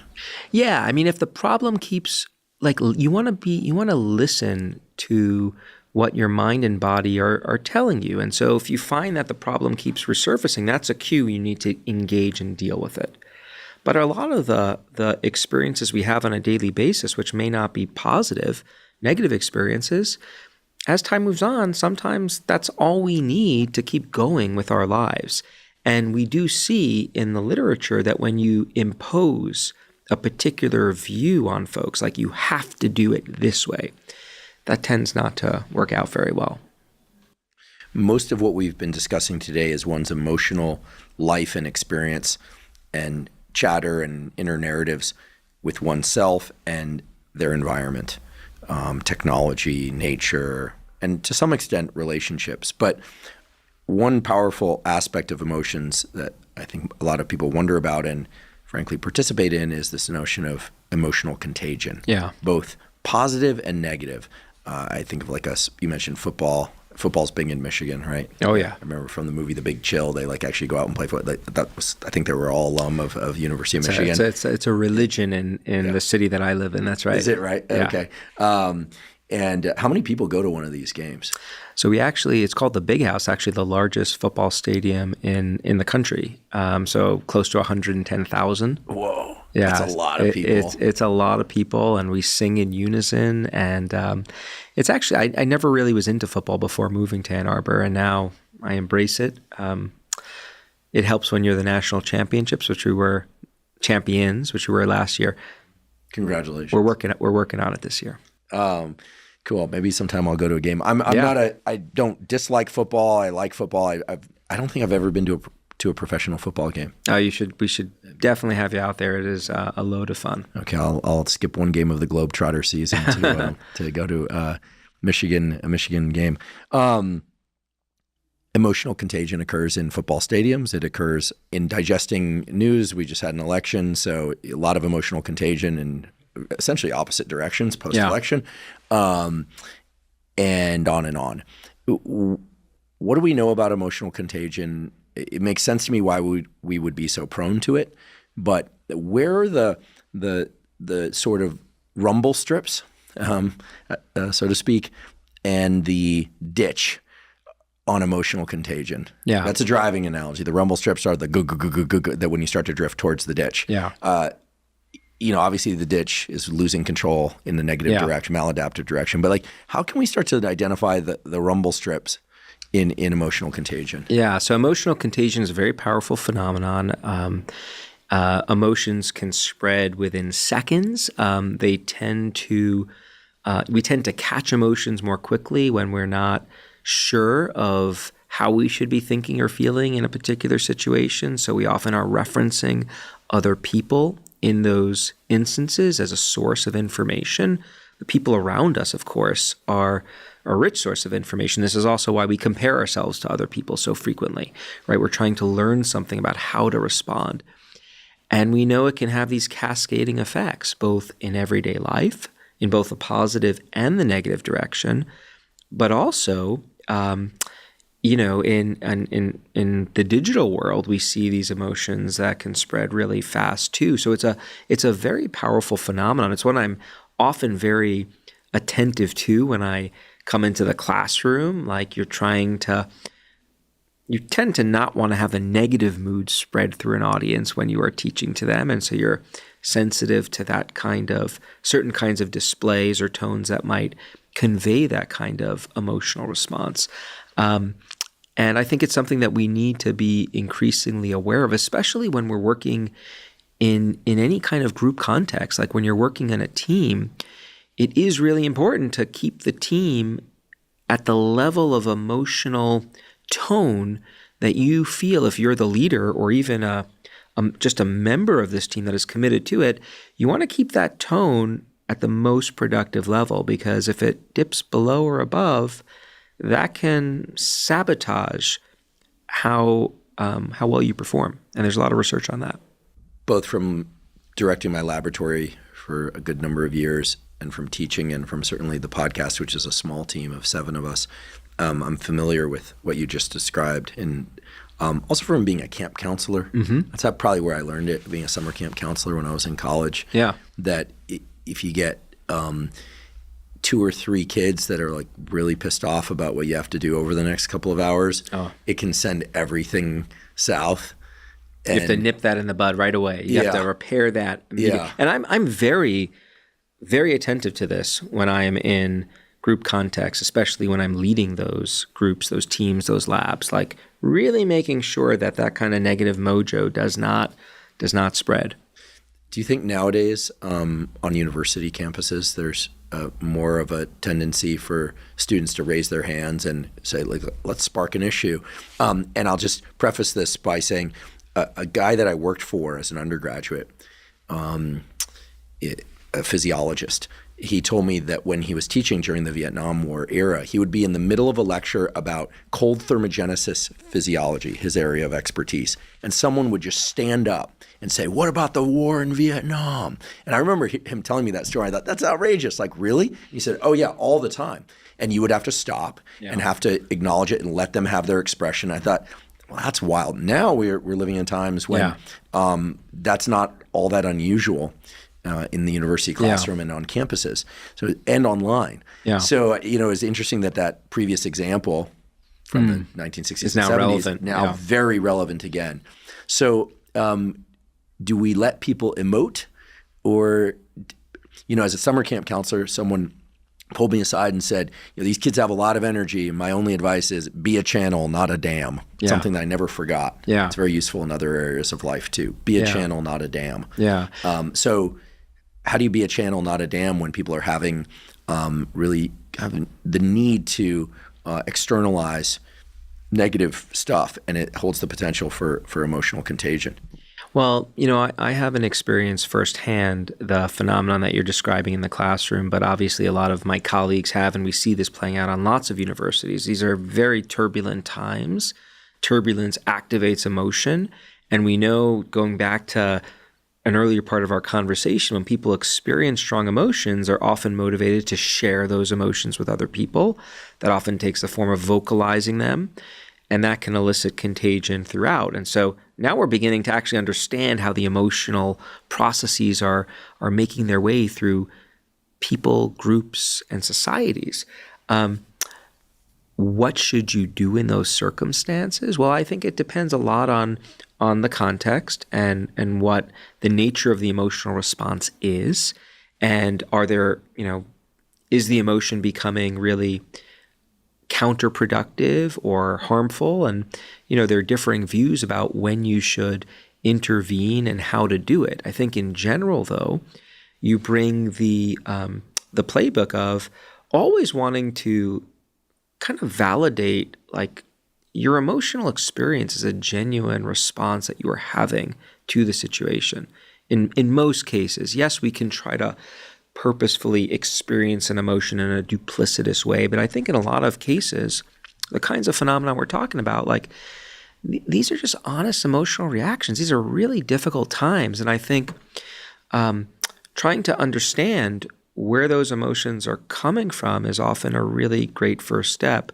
I mentioned to you before we started talking that I had this wonderful conflict mediator come to one of my classes recently to talk about how do you not just engage with emotional groups, but how do you engage with emotional groups at the same time that are having emotions because of one another.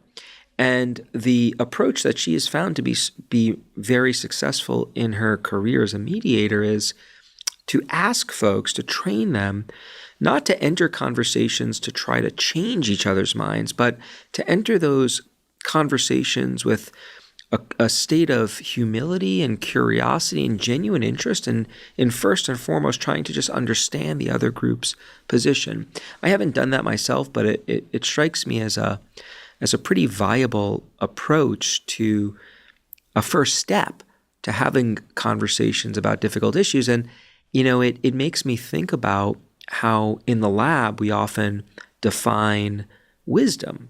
So wisdom is this concept of it indexes how well you are able to deal with social situations involving uncertainty. Like, we don't know how these social situations are going to play out, and wise individuals are skillful in navigating those circumstances. How do you define wisdom? What are its features? Well, a few of its core features are humility, recognizing that I don't know everything, a commitment to perspective taking, putting myself in the other person's shoes, dialecticism, recognizing that the world is constantly in flux and circumstances are changing, and we need to be aware of that. And then also a general orientation towards the social good, like doing good in the world. And it strikes me that entering these difficult situations with that kind of mindset is potentially productive for bridging divides. I love that. And what an appropriate area for us to round up in. I think that right now, clearly things are tense, but what you've talked about today, and at least from what I understand of how the human mind works in and around emotions, our own and observing others and potentially contagion, is that these tools can really help us do better. That they're not just research papers, they are implementable chunks of knowledge, and in some cases, such as what you've discussed today, real gems. So for that reason, and for taking the time out of your research schedule, I mean, you're a researcher, you're a teacher, you're a dad, you're a husband, you do many things. You make it to football games somehow, also into the gym, where you don't drop dumbbells on people's faces intentionally, because you realize the dire consequences. You're just doing a ton of amazing work in the world. I'd heard about and read Chatter some time ago, and yeah, I just think it's incredible what you've brought to people's attention that has always, no pun intended, been on and in their minds. Yeah. You know, and I'm sure there are others in your field, but I want to specifically thank you on behalf of myself and everyone listening and watching for paying so much careful research attention and public education attention to this thing that we call chatter and the inner voice and emotion regulation, because this is really what makes up our lives. It's as important in my mind, certainly, as cardiovascular health or any other aspect of mental or physical health. So on behalf of myself and everyone listening and watching, thank you so much. Please come back again, because your research is evolving. We'd love to hear about the next steps. We'll definitely provide links to your work and to the upcoming book, which comes out in February of 2025. Do you want to tell us the title of the book? That's right. It's called Shift: Managing Your Emotions So They Don't Manage You. Great. And presumably it's available for pre-sale now or soon? Yeah, Okay, it's available, and it is essentially designed. It is written to kind of just open the book on what emotions are, what we often get wrong about them, and what are the tools that we have to rein them in. And my hope is that it addresses this big problem that I think we've been facing for a while. Just how to wrangle these emotions that sometimes get the best of us. Great. Well, I am personally going to order a copy by pre-sale. I insist on that. I don't take free copies. I buy books because I'm a believer in books. So thank you for writing Shift, and come back and talk to us again. Well, thanks for having me. It was an incredible conversation, so appreciate it. I feel the same way. Thank you so much. Thank you. Thank you for joining me for today's discussion with Dr. Ethan Kross. I hope you found it to be as informative and as actionable as I did.